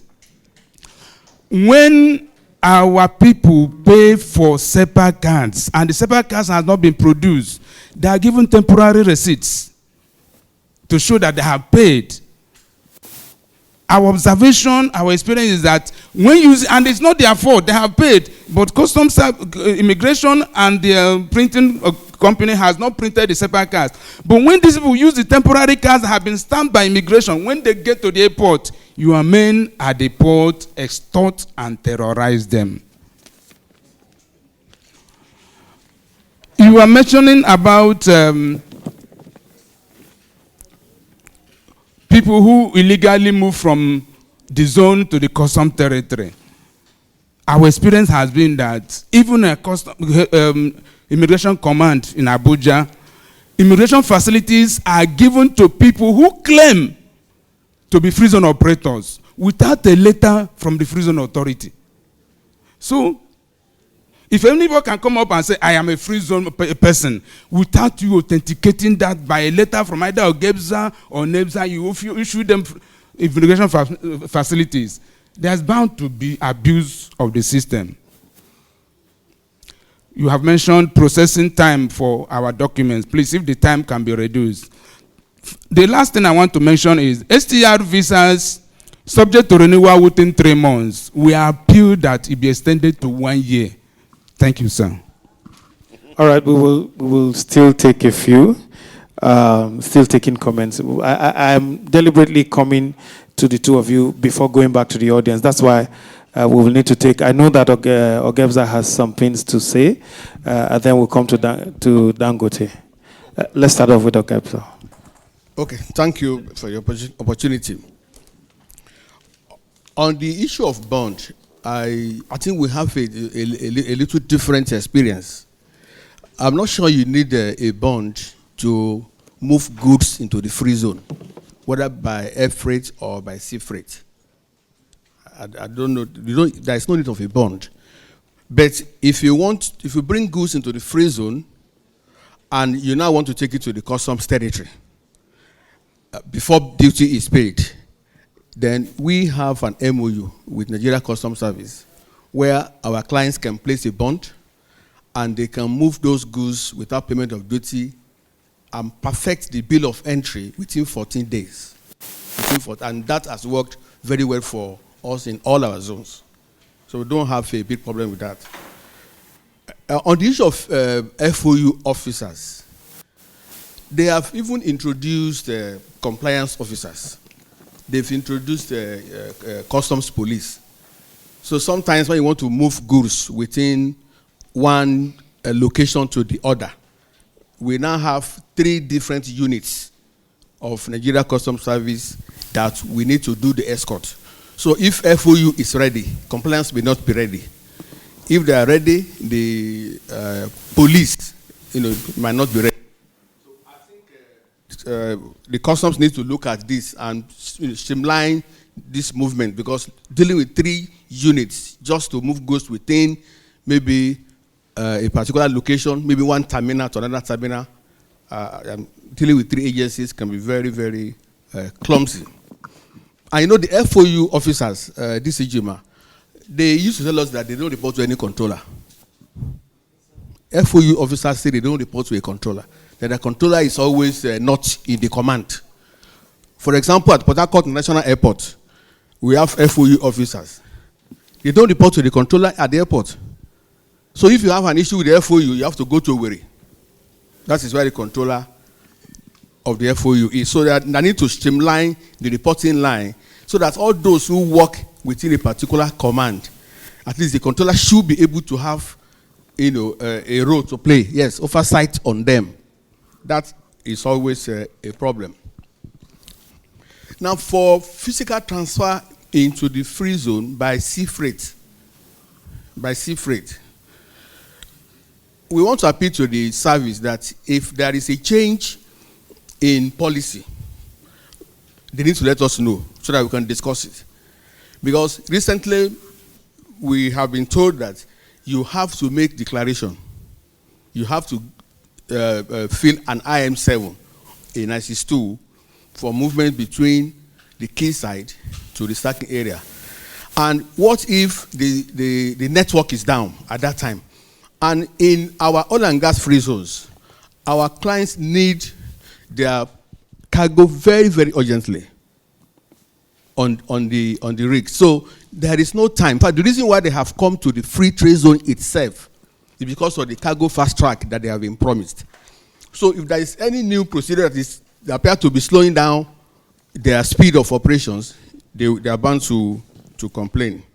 So the request here is to look at that request for the IM7 before the goods are transferred. It has been a major concern of our clients. We want the goods to be transferred to the stacking area, while the clients can take up the declaration later without wasting time. Then for transfers from the airport to the free zone, it's even more cumbersome. That's very, very cumbersome. I use an example of Port Harcourt Area 1 and the Free Trade Zone Command. We have a command in One. So if we have goods coming to Port Harcourt Airport, which is at Area 1, the controller of the command is in town, MPA, Abba Road, if you know Port Harcourt very well. While the airport is like 1 hour away, and One itself, another 1 hour away. So you have a tripod. So for you to do that transfer, you have to start from One. You start making application from One, then you take it to Area 1, 1 hour away if there is no traffic. Then when you get approval, you get to the airport. So that can take 2 days.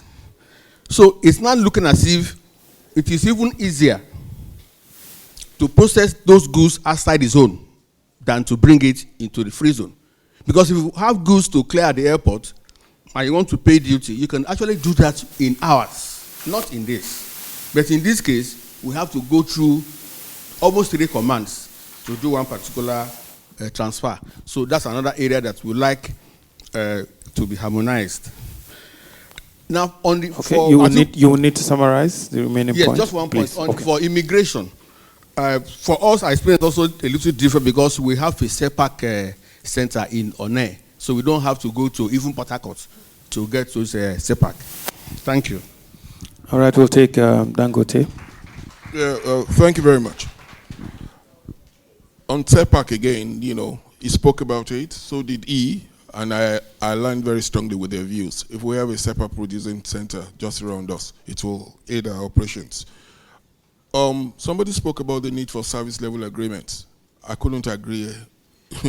It's just so very basic. It's something we need to agree on, and all of us sign into it and implement judiciously. Apart from that, incentive protection. Periodically, we need to look at the raft of incentives we provide and to gauge their competitiveness against availability elsewhere. So from time to time, you might need to sharpen the incentives. Time to time, you might need to provide sweetness. Time to time, you might engage, with the customs area and think about what other investors could invest in. So you could preserve the opportunities and protect the incentives within the free zone. Thank you. All right, thank you very much. I think we have articulated these points. And I'll also want to inform the House that after this round, we will come to you so you can ask your questions. We also want to apologize to those of you who have not been able to secure seats. We sincerely apologize. I know some of you are also outside, but we are doing everything possible to make sure you're comfortable, either sitting or otherwise. We will come back. Let's start with the immigrations. You have fewer points. The Honorable Minister, who is the chairman of this good gathering. My name is I.A.M. Haliru, Deputy Controller General in charge of visa and residency. The issue my colleague raised here, that they normally have conflict with customs. I want to tell you, when you have conflict on policy, it can be resolved. But when you have conflict with money, it cannot be resolved easily. You see, NEPZA itself, when they say you are coordinating, sometimes you are over-assuming powers. If they say I'm coordinating, custom rule, they have their regulatory laws and they know their law. Immigration have their law and they know their law. And it does not mean that if I'm coordinating, you are in charge of product, he is in charge of product from various organizations. Courtesy demands I should respect your opinion as a coordinator, and if there are issues, I call you. Let me give you an example. Our role in the free zone, we are mandated to investigate, to check local context compliance in line with our laws, so that positions that is meant for Nigerians should be accorded to Nigerians. But one of our officers gathered intelligence that some people are working illegally. They went there, and NEPZA staff issue query to our officer, which is abuse of administrative process and over-assuming powers. I don't have right to issue query to NEPZA. NEPZA can only report an issue to a senior officer, and that department will take care of it. You see, in coordination, there should be synergy. There should be tolerance. There should be understanding. And there should be level of discussion to understand each other. Because all these things, we are working for common purpose to achieve economic improvement. And as for immigration... Yeah, sorry, just so you, because I am coordinating. Okay. Yes. What would you require from NEPZA? I have a lot of red issues, please. I'm saying, yeah, just to clear this one before you move to the next one. What do you require from NEPZA if you discover that there is such illegalities and you have a coordinator? Yes, what I require as a NEPZA, as a coordinating instrument, there should be interagency cooperation within all the operators within that free zone.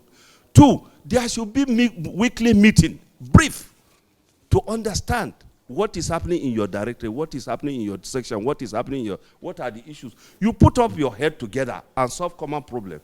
Because all of us, we are working towards the security of the nation, towards the economy of the nation, towards transparency.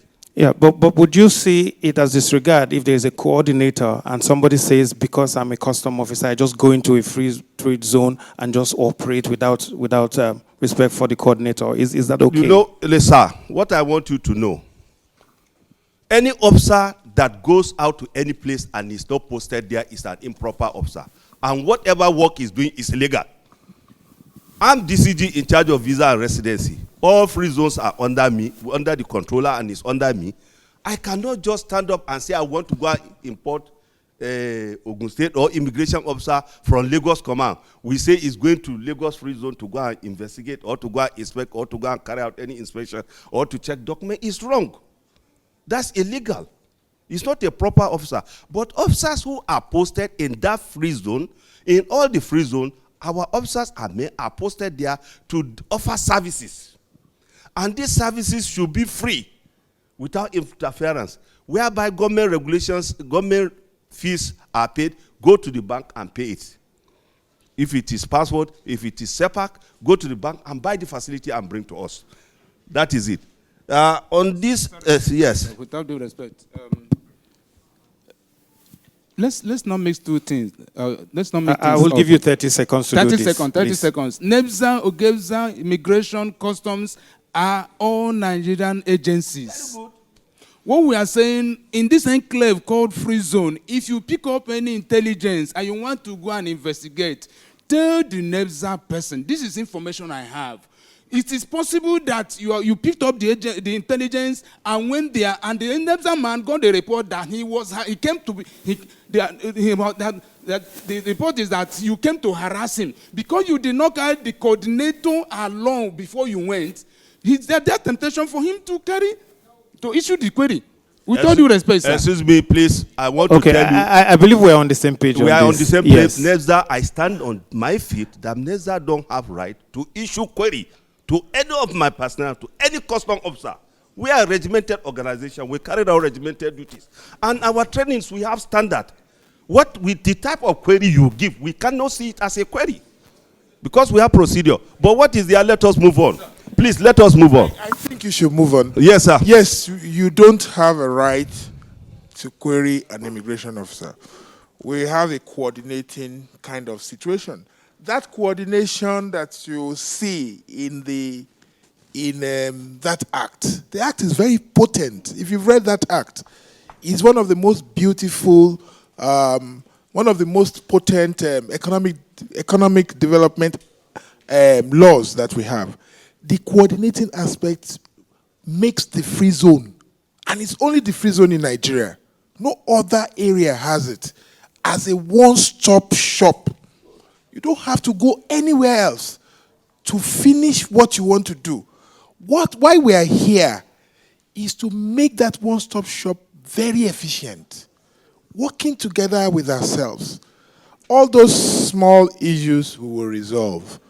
At the end of the day, we'll come to terms on how to really be very, very competitive.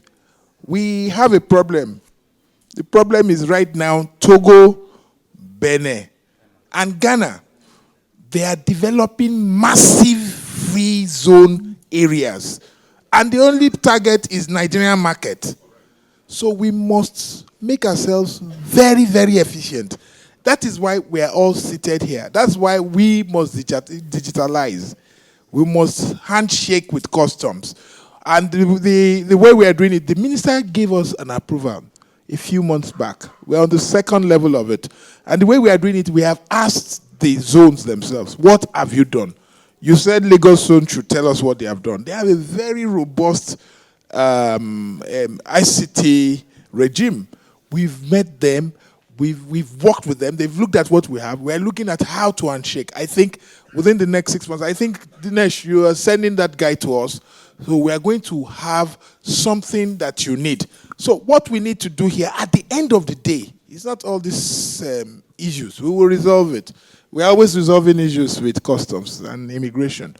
At the end of the day, the main issues, the policies, the National Assembly, the incursion by people outside our stakeholders who don't have an understanding. How do we make them understand? I think 3 days in a week now, I go to the National Assembly to explain what we are doing. But it's okay. That is the outcome. And we don't have time because this is supposed to be for 3 days. We have only 2 days. So let's articulate 1, 2, 3, 4. At the end of the day, the communique will come out with the issues and how to resolve it. We work more together. Our officers will also be educated and communicated to on what to do when issues like that arise. We'll be able to solve it because, like you said, DCG, we're working towards the same goal. Economic development, facilitation of trade, we're working towards it. And we must speak with one voice and we must be very competitive. Thank you very much. Thank you, sir. Let me continue. All right, we have another intervention. Let me.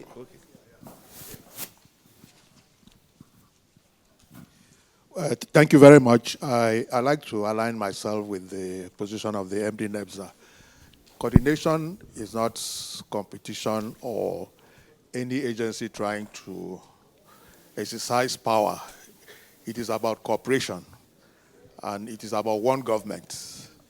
The whole idea, you see incentives, you have financial incentives, hard incentives. You also have soft incentives, which is about speeding up processes. That is also an incentive. That is what also makes the zone competitive. And that is why, for us, in the Oil and Gas Free Zones Authority, OGFZA. I don't know why NEPZA is corrupting my name. The name is not OGFZA, it's OGFZA. They have a problem pronouncing, they have a problem pronouncing OGFZA. But I pardon my colleague, I forgive him.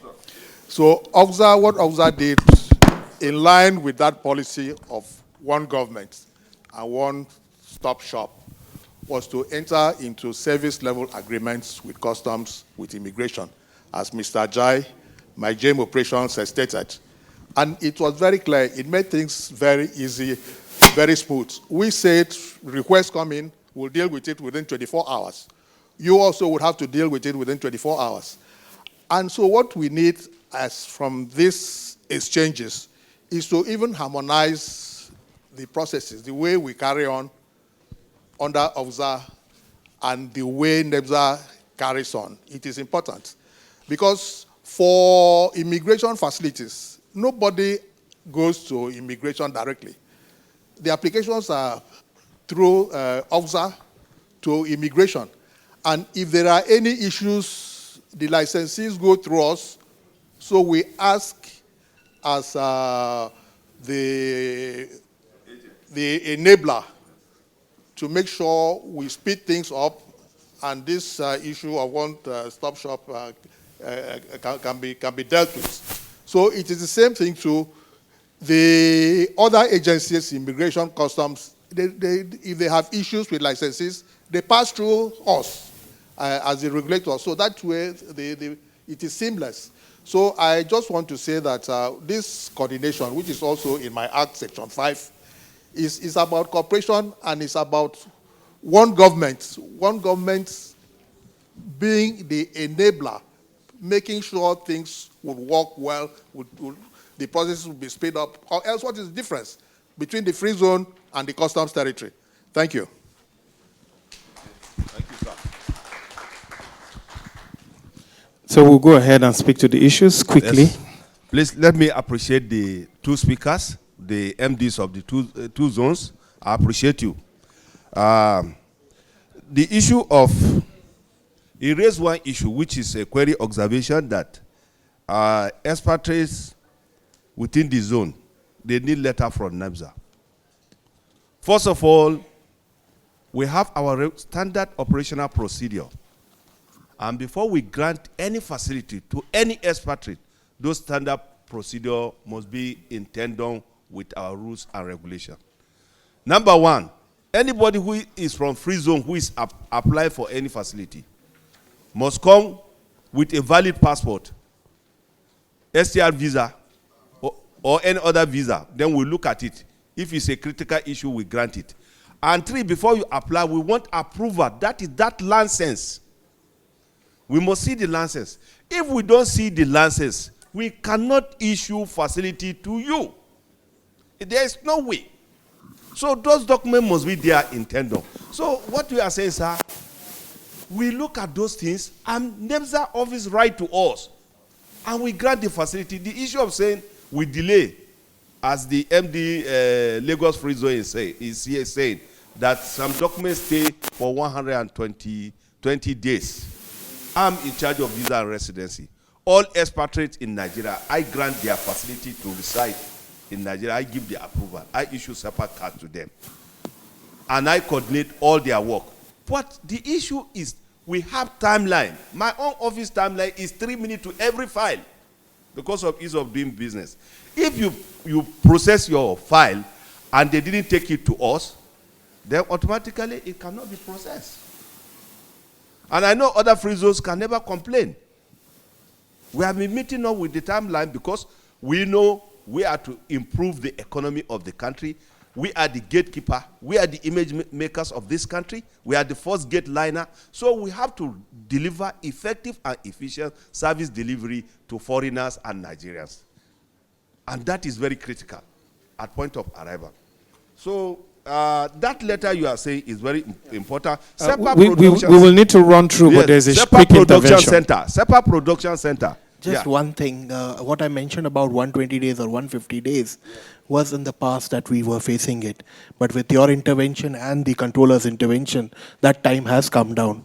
So it was in the past what we were facing, and that was the issue I brought it up. Okay. Thank you very much. You say it was past. Level have changed. All right. So we'll do quickly. Please. Time have passed because it's not my era. Okay. Yeah, you actually have 1 minute to wrap up. Okay. Then we have issue of SEPA Production Center in Lagos.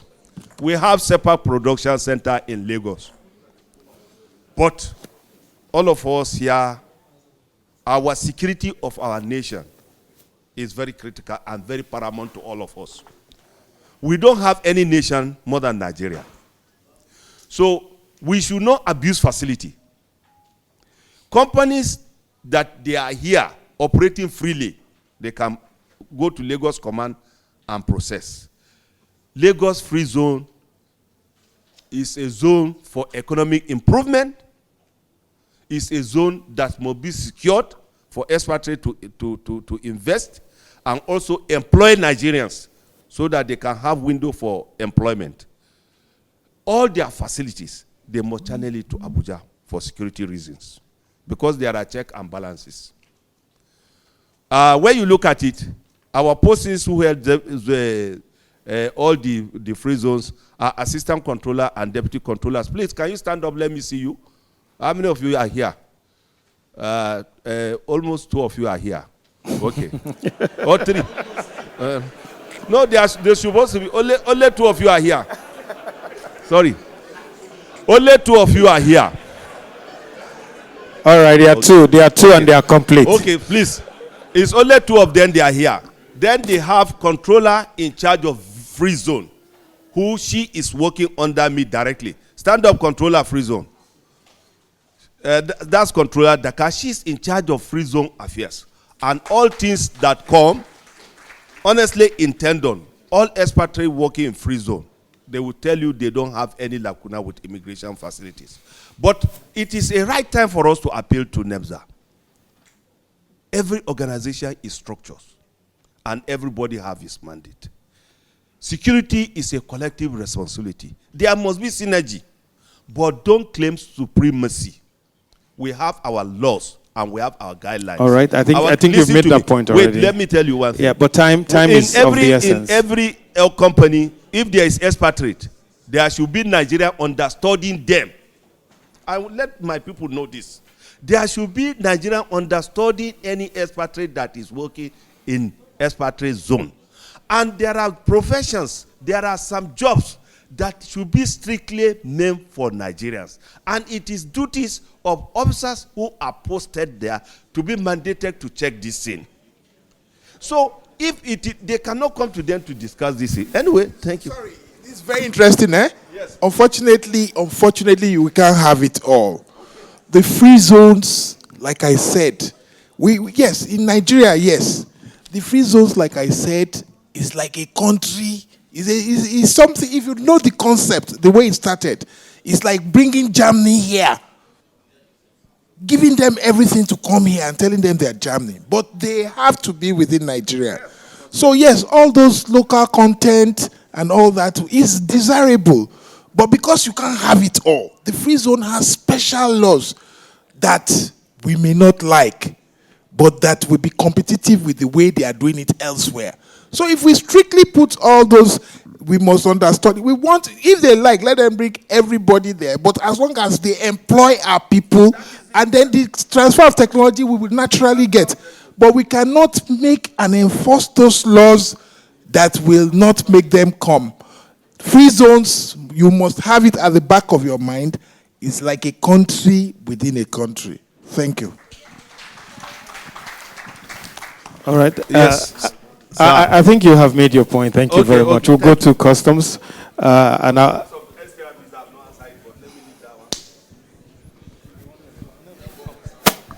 Thank you. So we'll go to customs, and I think you have a lot of points, but we have less than 10 minutes to wrap this session up. Please, sir, I will need more than 10 minutes because it's all about customs. No, we would like you to go straight to the points. Just pick the points quickly. Okay, let me take. Please, let me take. I'll take number 1. Last month, I went round because of some issues that came up. And those issues are on the way custom collects duty on goods going into the customs territory. That was basically why we went round. And we asked specific questions. Do you have any problems? Everybody said no. Sir, I am shocked at all these things you were raising, because that particular day, I said, what about escorts? And somebody in Ogun said, no, they don't have problems.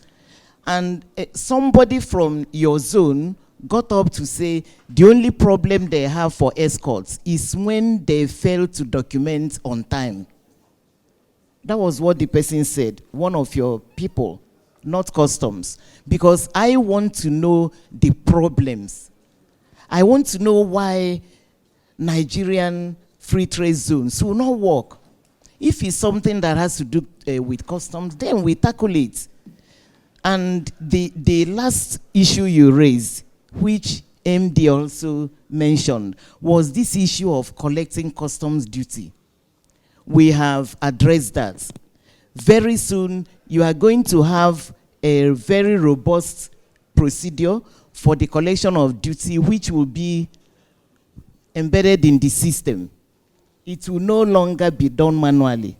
We are automating it, and when we did that, we called a meeting of the free zone operators and the customs that are in these free zones, and then our ICT officers, and then Westfontaine, our service provider. And we all sat down and we developed a procedure that is coming on board very soon. I know they requested for how soon, you're not sure? Very soon, before the end of this month. Okay. And that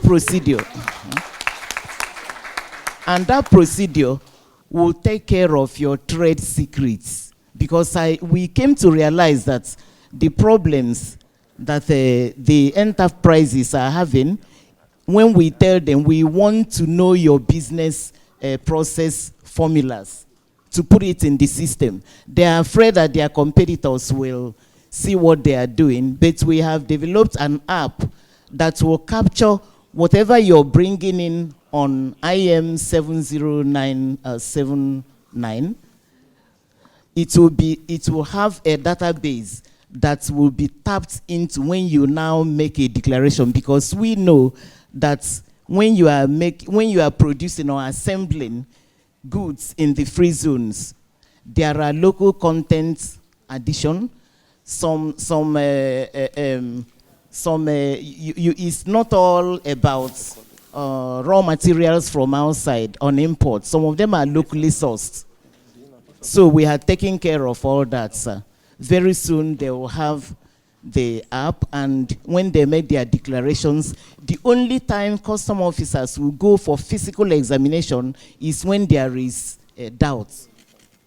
When there is doubt, then customs will go for physical examination, sir. But apart from that, everything will be automated. Thank you very much.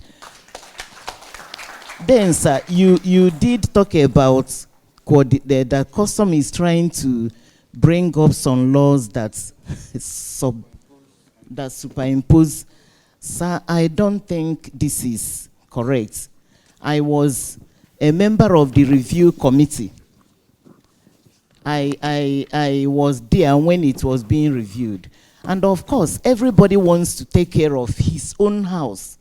I was very particular about what is being said about excise, the excise department, excise in general, because I am in charge of excise free zones and industrial incentives. So I was there.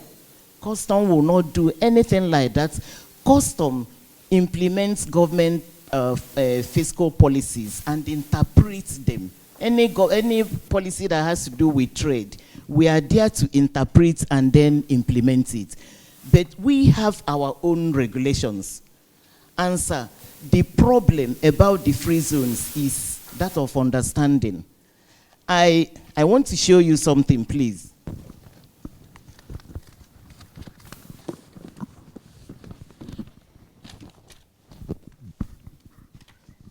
want you to look at this. This is NEPZA, okay, the Gazette. And you will see that I made several notes. I took my time, I went through it. I will also tell you the ones that we think should be, touched, so that there will be seamless trade for everybody. And I want you also to look at customs law. You have to read it. You have to read immigration laws. We all have to read. It's about reading and understanding. The synergy we talk about is about understanding each other's laws and procedures that guide whatever they are doing. If we understand, then we'll be able to act as a body, and that is what it should be. Sir, please, I'll personally give you a copy of the SEMA so that you go through it and know. We all have to know where our limits start and where it stops. And sir, when there is need, when you see need, like you said, custom relates to you verbally. When you see something like that, then you complain. You need to complain to the proper authority. You don't have to keep quiet. You have to complain. And when you're complaining, complain in writing so that it will be taken care of. We saw need for the trade zones to move, like the other countries we are copying. And that's why we now created a customs area command for the free zones. An area, please, controller, stand up.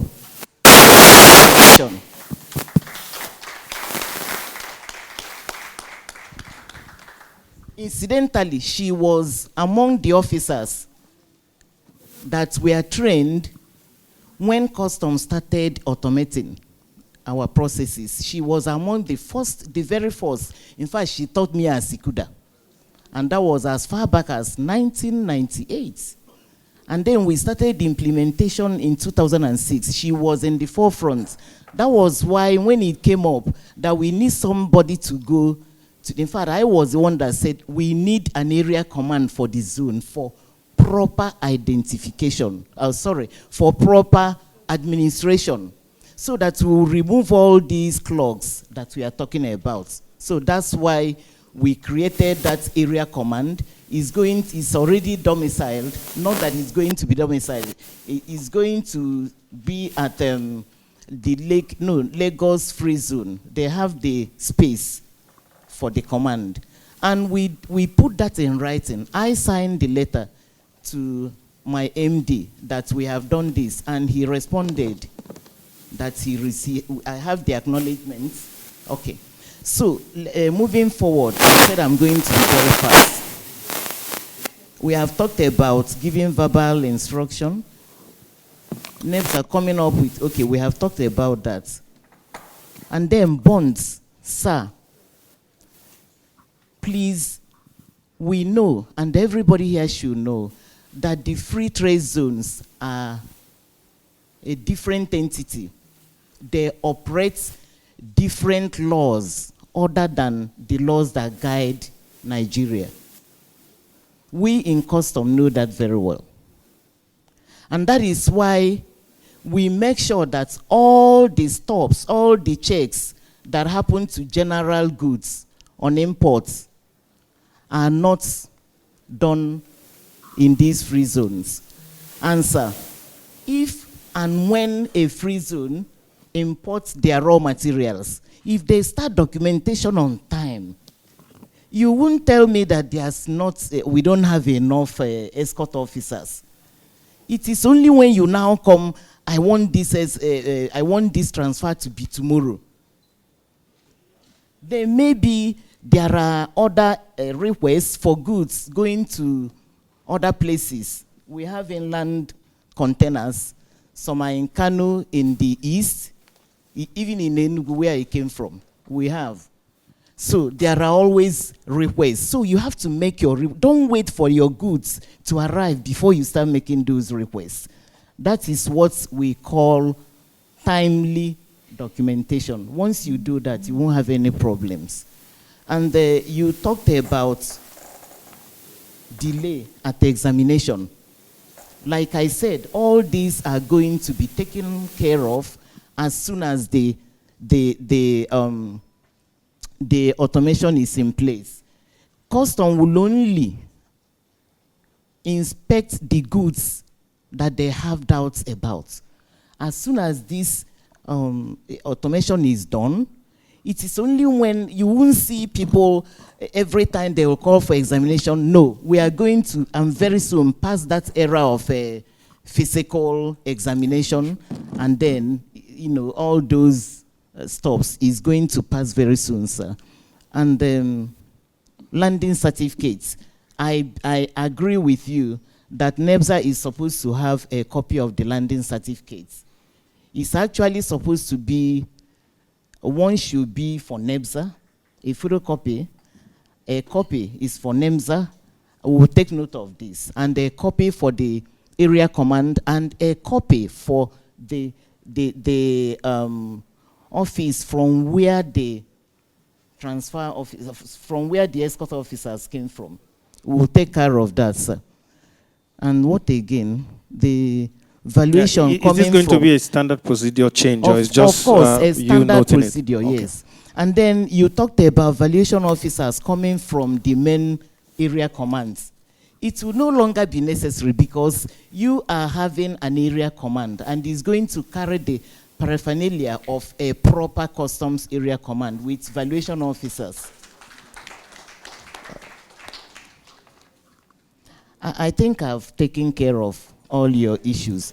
Then let me talk about Dankote. So nobody, okay, I was talking about the laws that guide the land in connection with what happens at the free zones. Nobody asks for bond. No custom officer asks for bond for any goods on transit going to the zones. It's not done, sir. No, he did. He did. It's not done. And then let me talk about your own. So if anybody tells you about bond, the person is acting out of character. Hmm?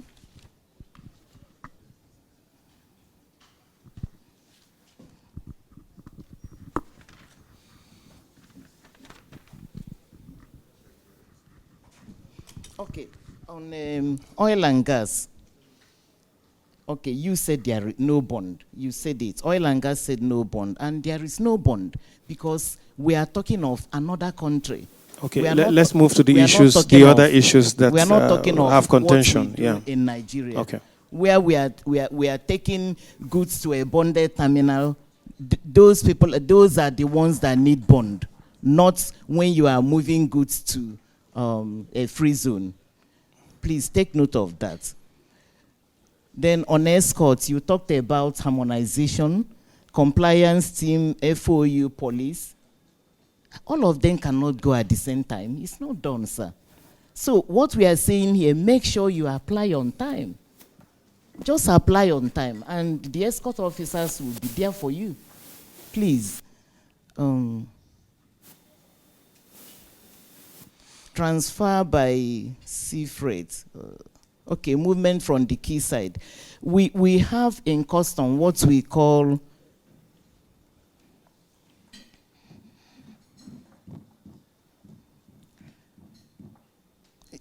Are you not the one that said you have MOU with customs? Is it not working? So there's no point.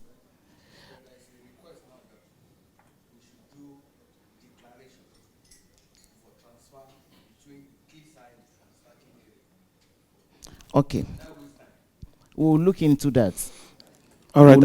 I think I'll need to stop you here. We will need to go to the audience. We are already 5 minutes behind time for this panel. We will need to stop at the questions. If there are no questions, then we can take yours. But for now, I think I've even taken care of all their questions. Thank you very much. So we will want to. Yeah, I think we should clap for this panel. It was what constituted. The truth is, if we end this event here, it's enough applause for the association. So let's clap for the association again for doing a great job. So we will take, please, just your name and straight to the point. We'll start with our former MD. Please, just straight to the point. It's an usher in the audience with a microphone. The usher in the audience with a microphone. Please, just straight to the point so we get you. Yeah, straight to the point. Good Yes, sir. afternoon, ladies and gentlemen. I'm very happy to be here today. I left the job about 10 years ago. In that 10 years, from that time to now, most of the problems we experienced in those days are the same problem that we're talking about now. But the difference in them is that we have now a very good understanding, custom officers and immigration. Nothing has changed. The incentives have been the same. But the understanding of what's supposed to be done is now beginning to come on. The solution to that to make it permanent. So you are here today, madam. You are one of the best officers of custom who have the clarity about free zones. When you leave, what of it? And that brings us to the issue that there needs to be in the school a curriculum about free zone in customs schools for the generation to come again. There has to be also a curriculum in immigration about free zone within your own rules. Not directing you, but if somebody has a clear understanding, it will be a lot easier. During those days, I used to go to World Custom Conferences in Geneva. So I knew as much as the custom also knew themselves. Good enough, the present MD also was a former custom officer. But it's like a cycle.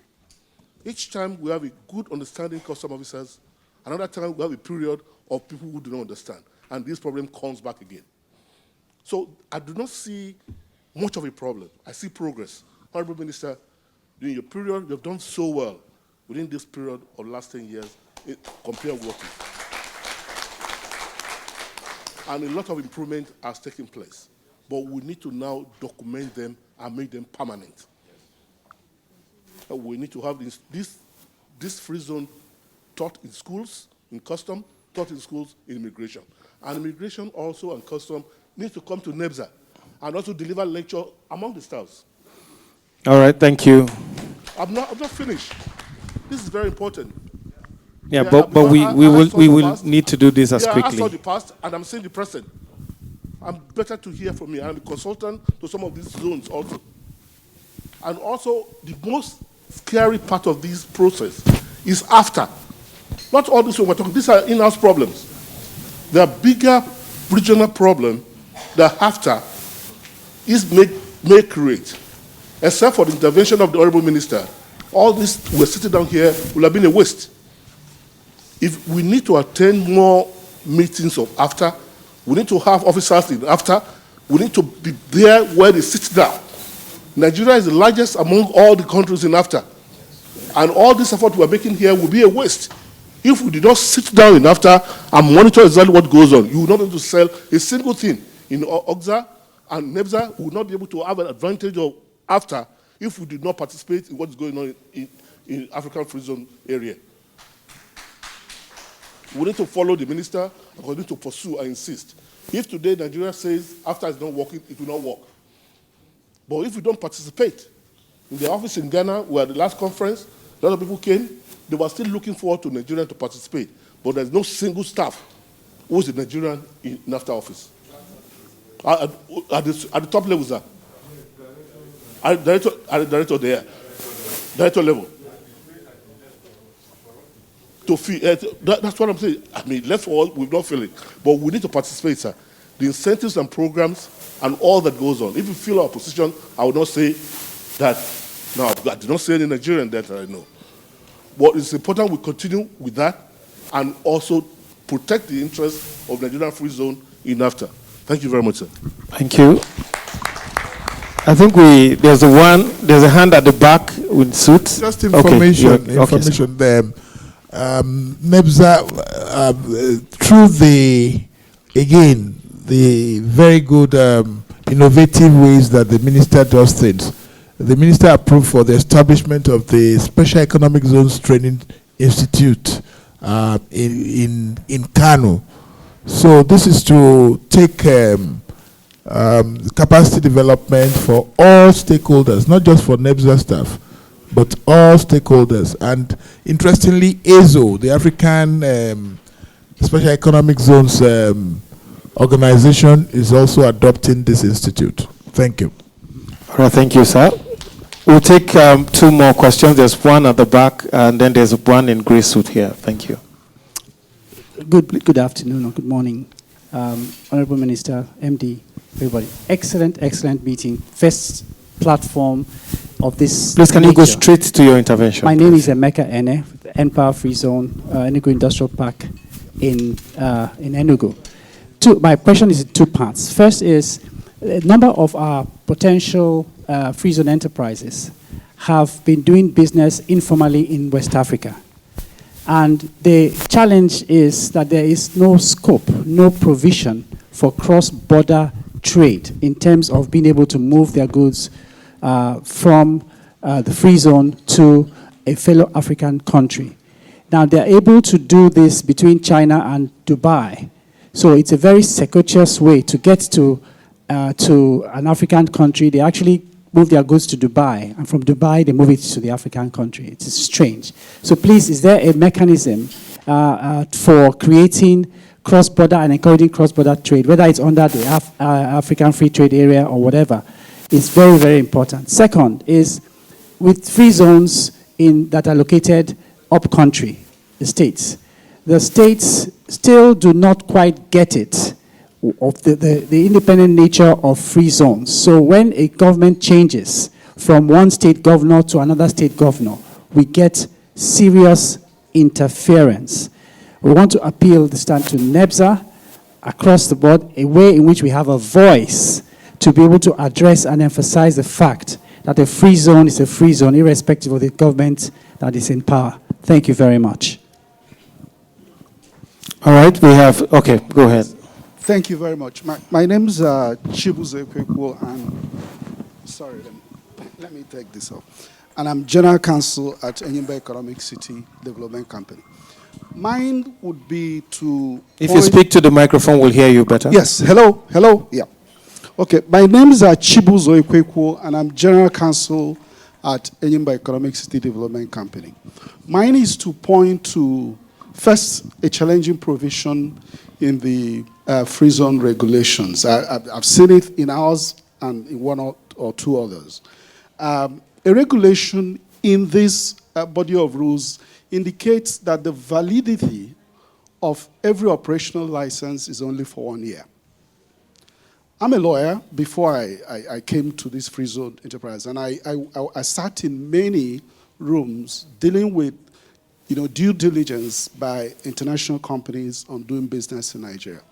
No lawyer will fail to flag the level of risk that provision brings to a business.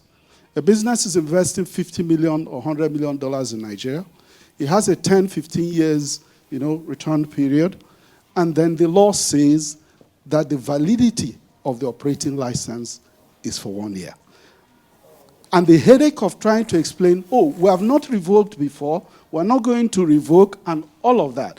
And most times, given my experience, those who refuse to come don't even tell you why they won't come. And it's even worse now. We're going to compete within AFDA, where smaller countries are giving longer, much longer validities, in fact, unlimited validity. And many of these investors are going to those countries to produce for no other purpose than to sell to Nigeria. A very simple thing. And we don't lose anything removing that provision, because already the regulations stipulate that these licenses can be revoked for non-compliance. Already regulation stipulates that annual license fees will be paid. So this provision is not required at all. All right. Let me go to the second issue, sir. I think that's enough, but thank you very much.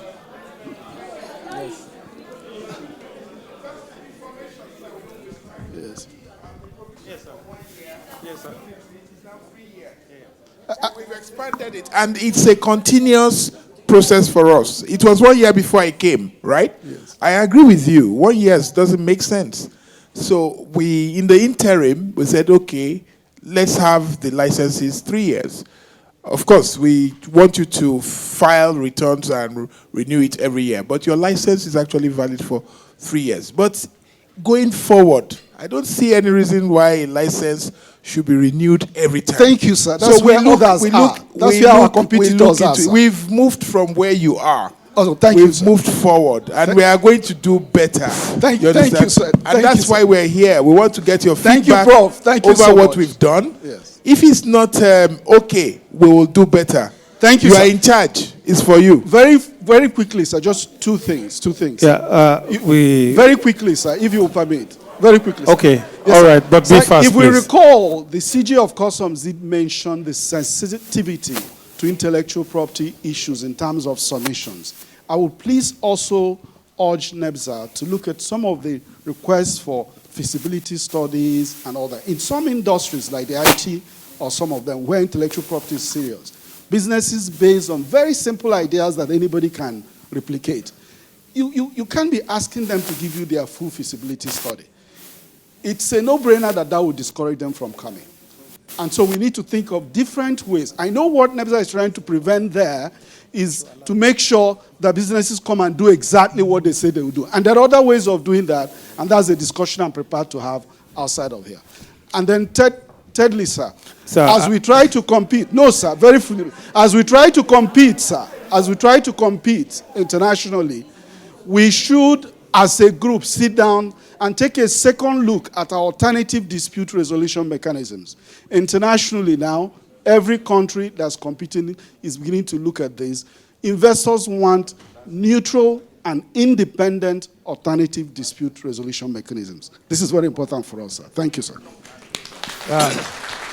Salam alaikum. Okay. Yeah, thank you. Well, point of information. I agree that it can be cumbersome and maybe it can create some air of uncertainty. The idea that a license is valid for 1 year.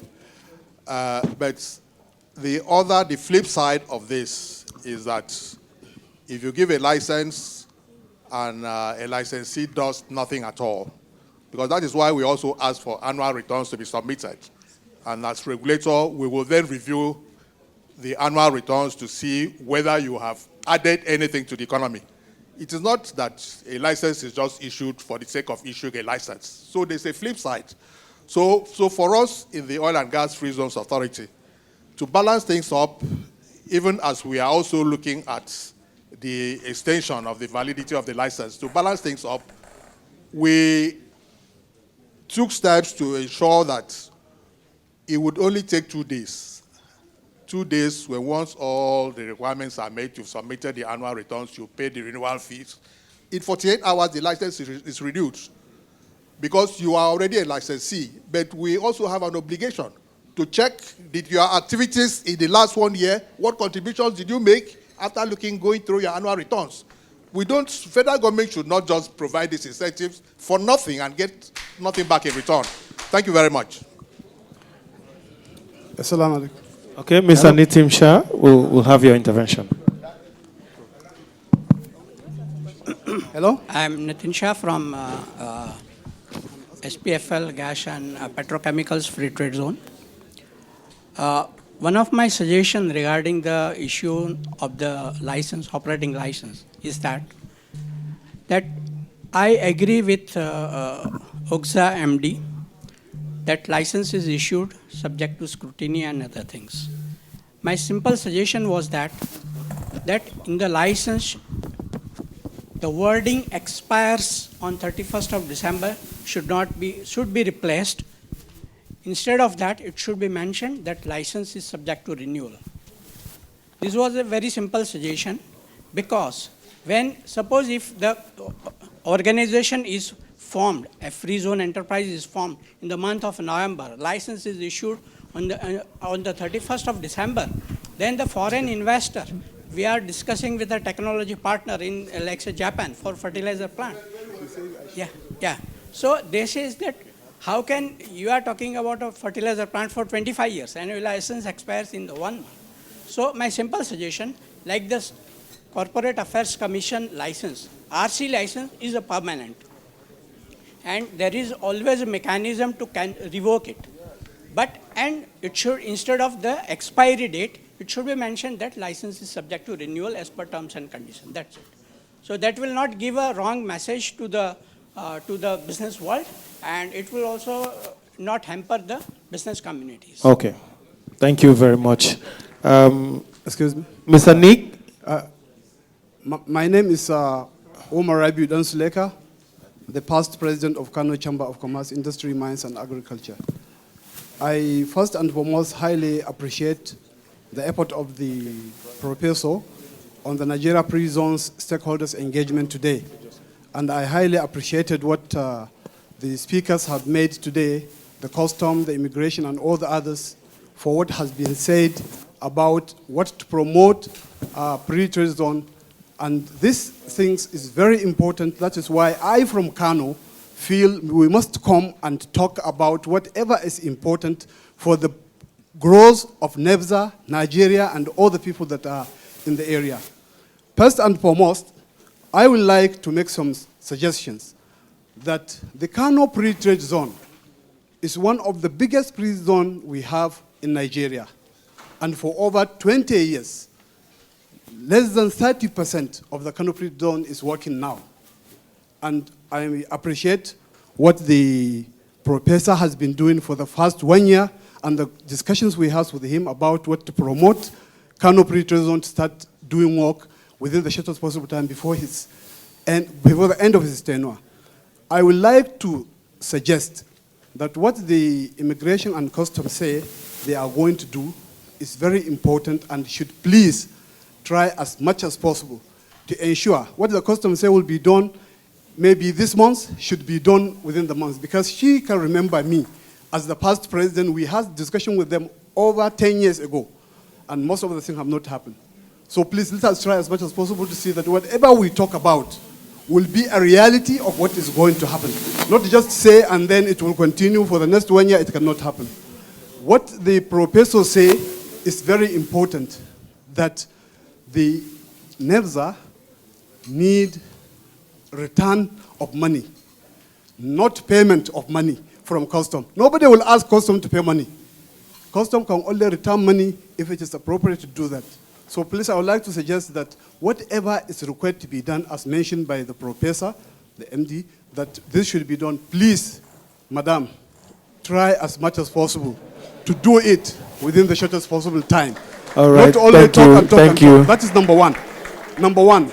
Number two, I would like to please call all the people that are here and all the interested people that need to do pre-trade zone and NEPZA promotion to go to Kano.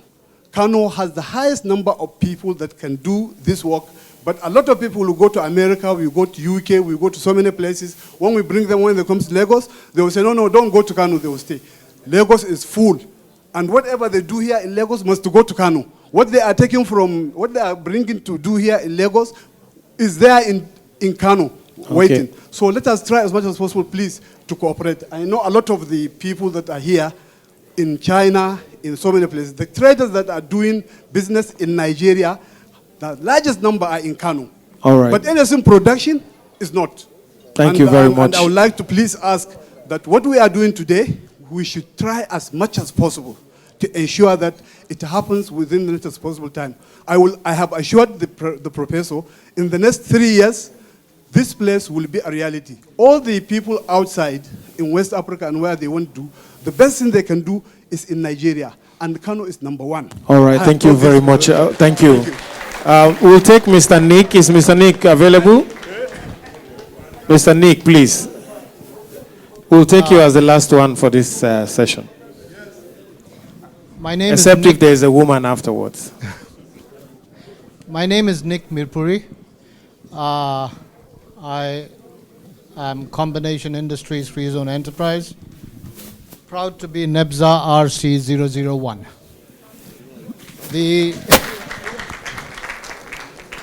The guinea pig of the NEPZA Act. We moved to Calabar in 1997. Nothing, like Mr. Agbolwaje said, nothing we're discussing here is new. It's exactly what we faced 24 years ago, we're facing today.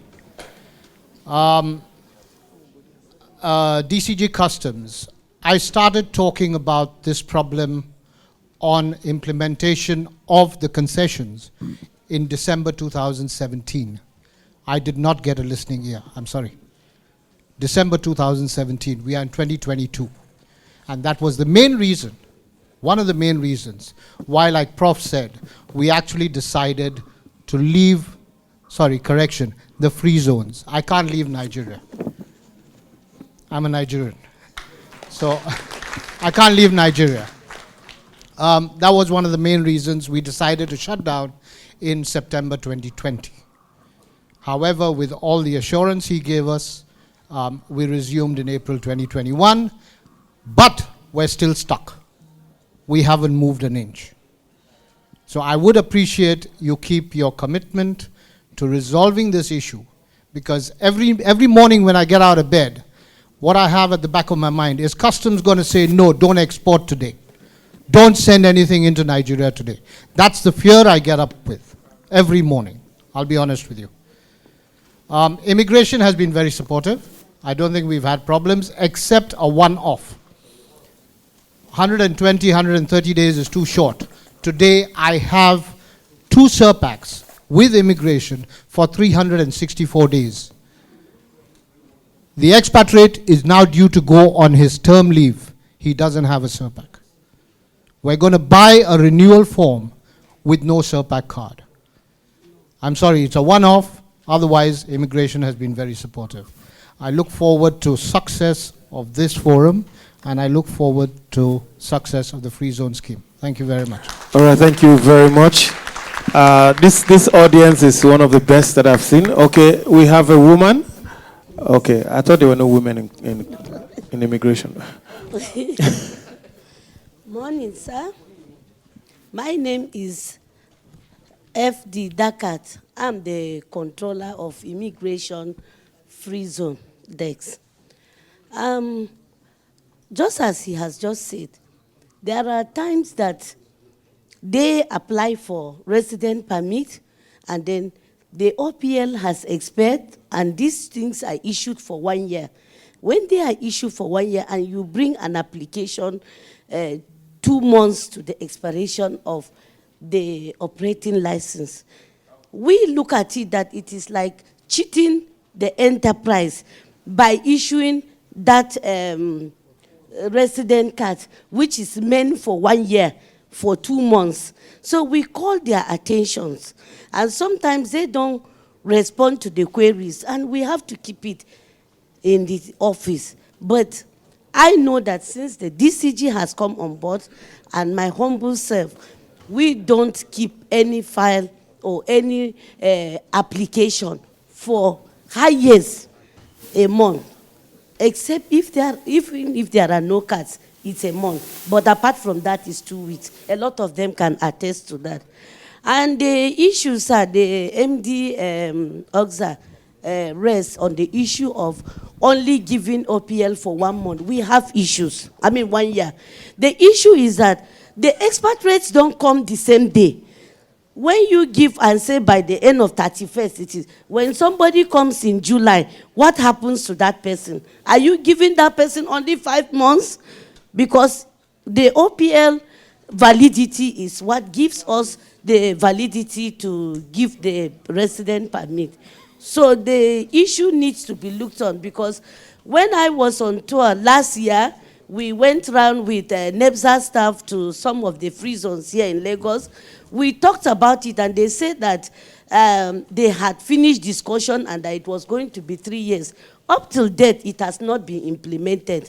And if it is, we would love to see it so that we can give the enterprises what is due to them. Well, it is being implemented. I'm sure you will discuss that among the things that will fine-tune.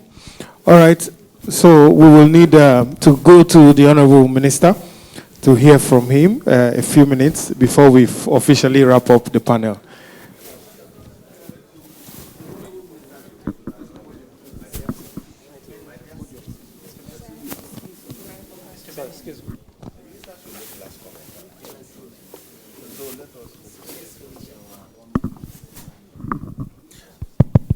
Well, we want to appeal to the Honorable Minister to allow us to dissolve this panel honorably and then allow so that nobody is standing behind you when you're talking, sir. All right, so we'll take 1 minute each to just answer whatever question that is addressed to you. And so please, in 1 minute, also summarize. It's hard, but that's the much time we can offer right now. The Honorable Minister, our professor here, my good friend who is the chairman of this association, Mr. Nabil, I want to thank the organizers for this great conference. But I have one appeal that I will make both to the management and the Honorable Minister. The license I'm appealing, it should be given 10 years. Because somebody who is coming to invest is bringing his capital, is more or less bringing his life. If somebody is giving land, he brought all capital that is very real, the license should be given for 10 years. The license can be reviewed yearly. When you give 1 year license, it gives the investor problem, both for him and immigration service, because he will not have facility, because when we see even 3 months, we cannot renew, because we feel that we will start the organization. So that critical issue should be looking into. And two, the organization and the ministry too should check some licenses are given to some operators and they are not operating. Such license should be revoked. You can't take a facility that you want to do something and help Nigerians and help the country and help the economy, and you carry the thing and lock inside your locker. And there is no regulatory lock checkmating that. It should be checkmate. Please, I'm appealing to you. This is my personal appeal. Both the oil, both the free zone, both the MD, both the minister, that's my personal appeal to you. Thank you very much, and I'm happy being your midst. All right. God bless you all. Customs. The Honorable Minister, sir. My MD, I thank you for giving us this opportunity to tell everybody our own side. I want to quickly point out that we have started a massive training. In fact, when I came on board last year, that was the first thing I told the CG that we need to do. We started training officers.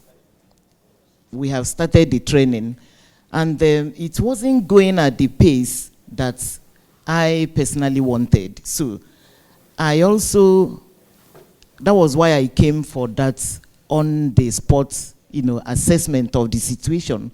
And I came to the realization, sir, that the big issue we have is that of knowledge and understanding of the laws for everybody, not just for the free zones, but for our officers too.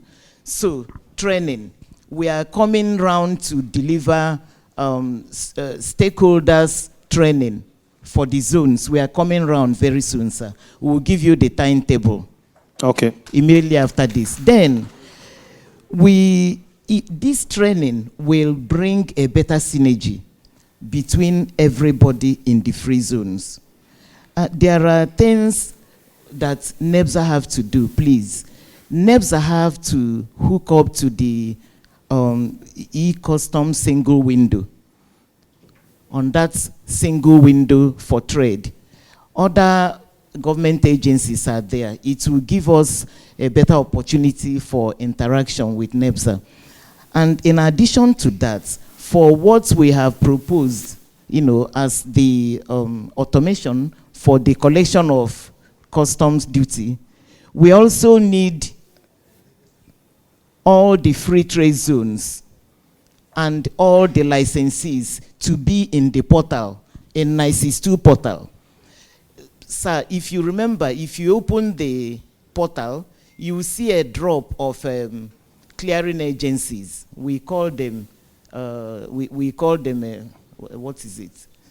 And the clearing agencies licensed by customs, and also we call them declarants, and also the importers. They are also in the portal. And that's why we want the the free trade zones and the licensees to also be in the customs portal. It will help us for this automation, sir. And then when I asked for the names of the free zones and the names of the licensees, I noticed that many of them are not operating at all. When we went round, he said so also. So we have to look at it so that we know who goes. But even if they are not operating, we want them to be on the portal. The ones that will be operating. The ones that are dormant will be dormant. But the ones, it will help us to develop, what we want to develop for the clearance of these goods. Then please, timely documentation, sir. There must be timely documentation on your own side. And then we notice that some vehicles that are licensed to operate in the free zones, we see them outside. You see free trade zone. Please, these vehicles should be operating within the zone. Excuse me, please, hear me out. Sir, I am saying this on good authority. Sir, I am saying this on good authority. I know that somebody please, one or house, some please, let's people listen. Imported armored vehicles. I am telling you this to pass through the zone because they will not pay duty. And they will license it, they will write on it, free trade zone, and they will be using it. And it's an armored vehicle. There is a procedure for that. Please, we are going to ask for we are going to embark on, finding out who is doing all this. The allegation is very, very serious. We are going to find out. It's very easy. And then That will be your last point. We need enough accommodation for not just custom officers that are residents in the zones, but for other government agencies. Please, we need enough accommodation for them. Thank you very much, sir. Thank you. I've been told that the others do not have anything. We will sacrifice your time for you. So thank you very much. Can we allow the panel to stand? We'll invite our MD to join them for a group photograph. This panel has been very, very rich and exciting. Can we clap for them, please? So you join them just move to the front so we can have a group photograph.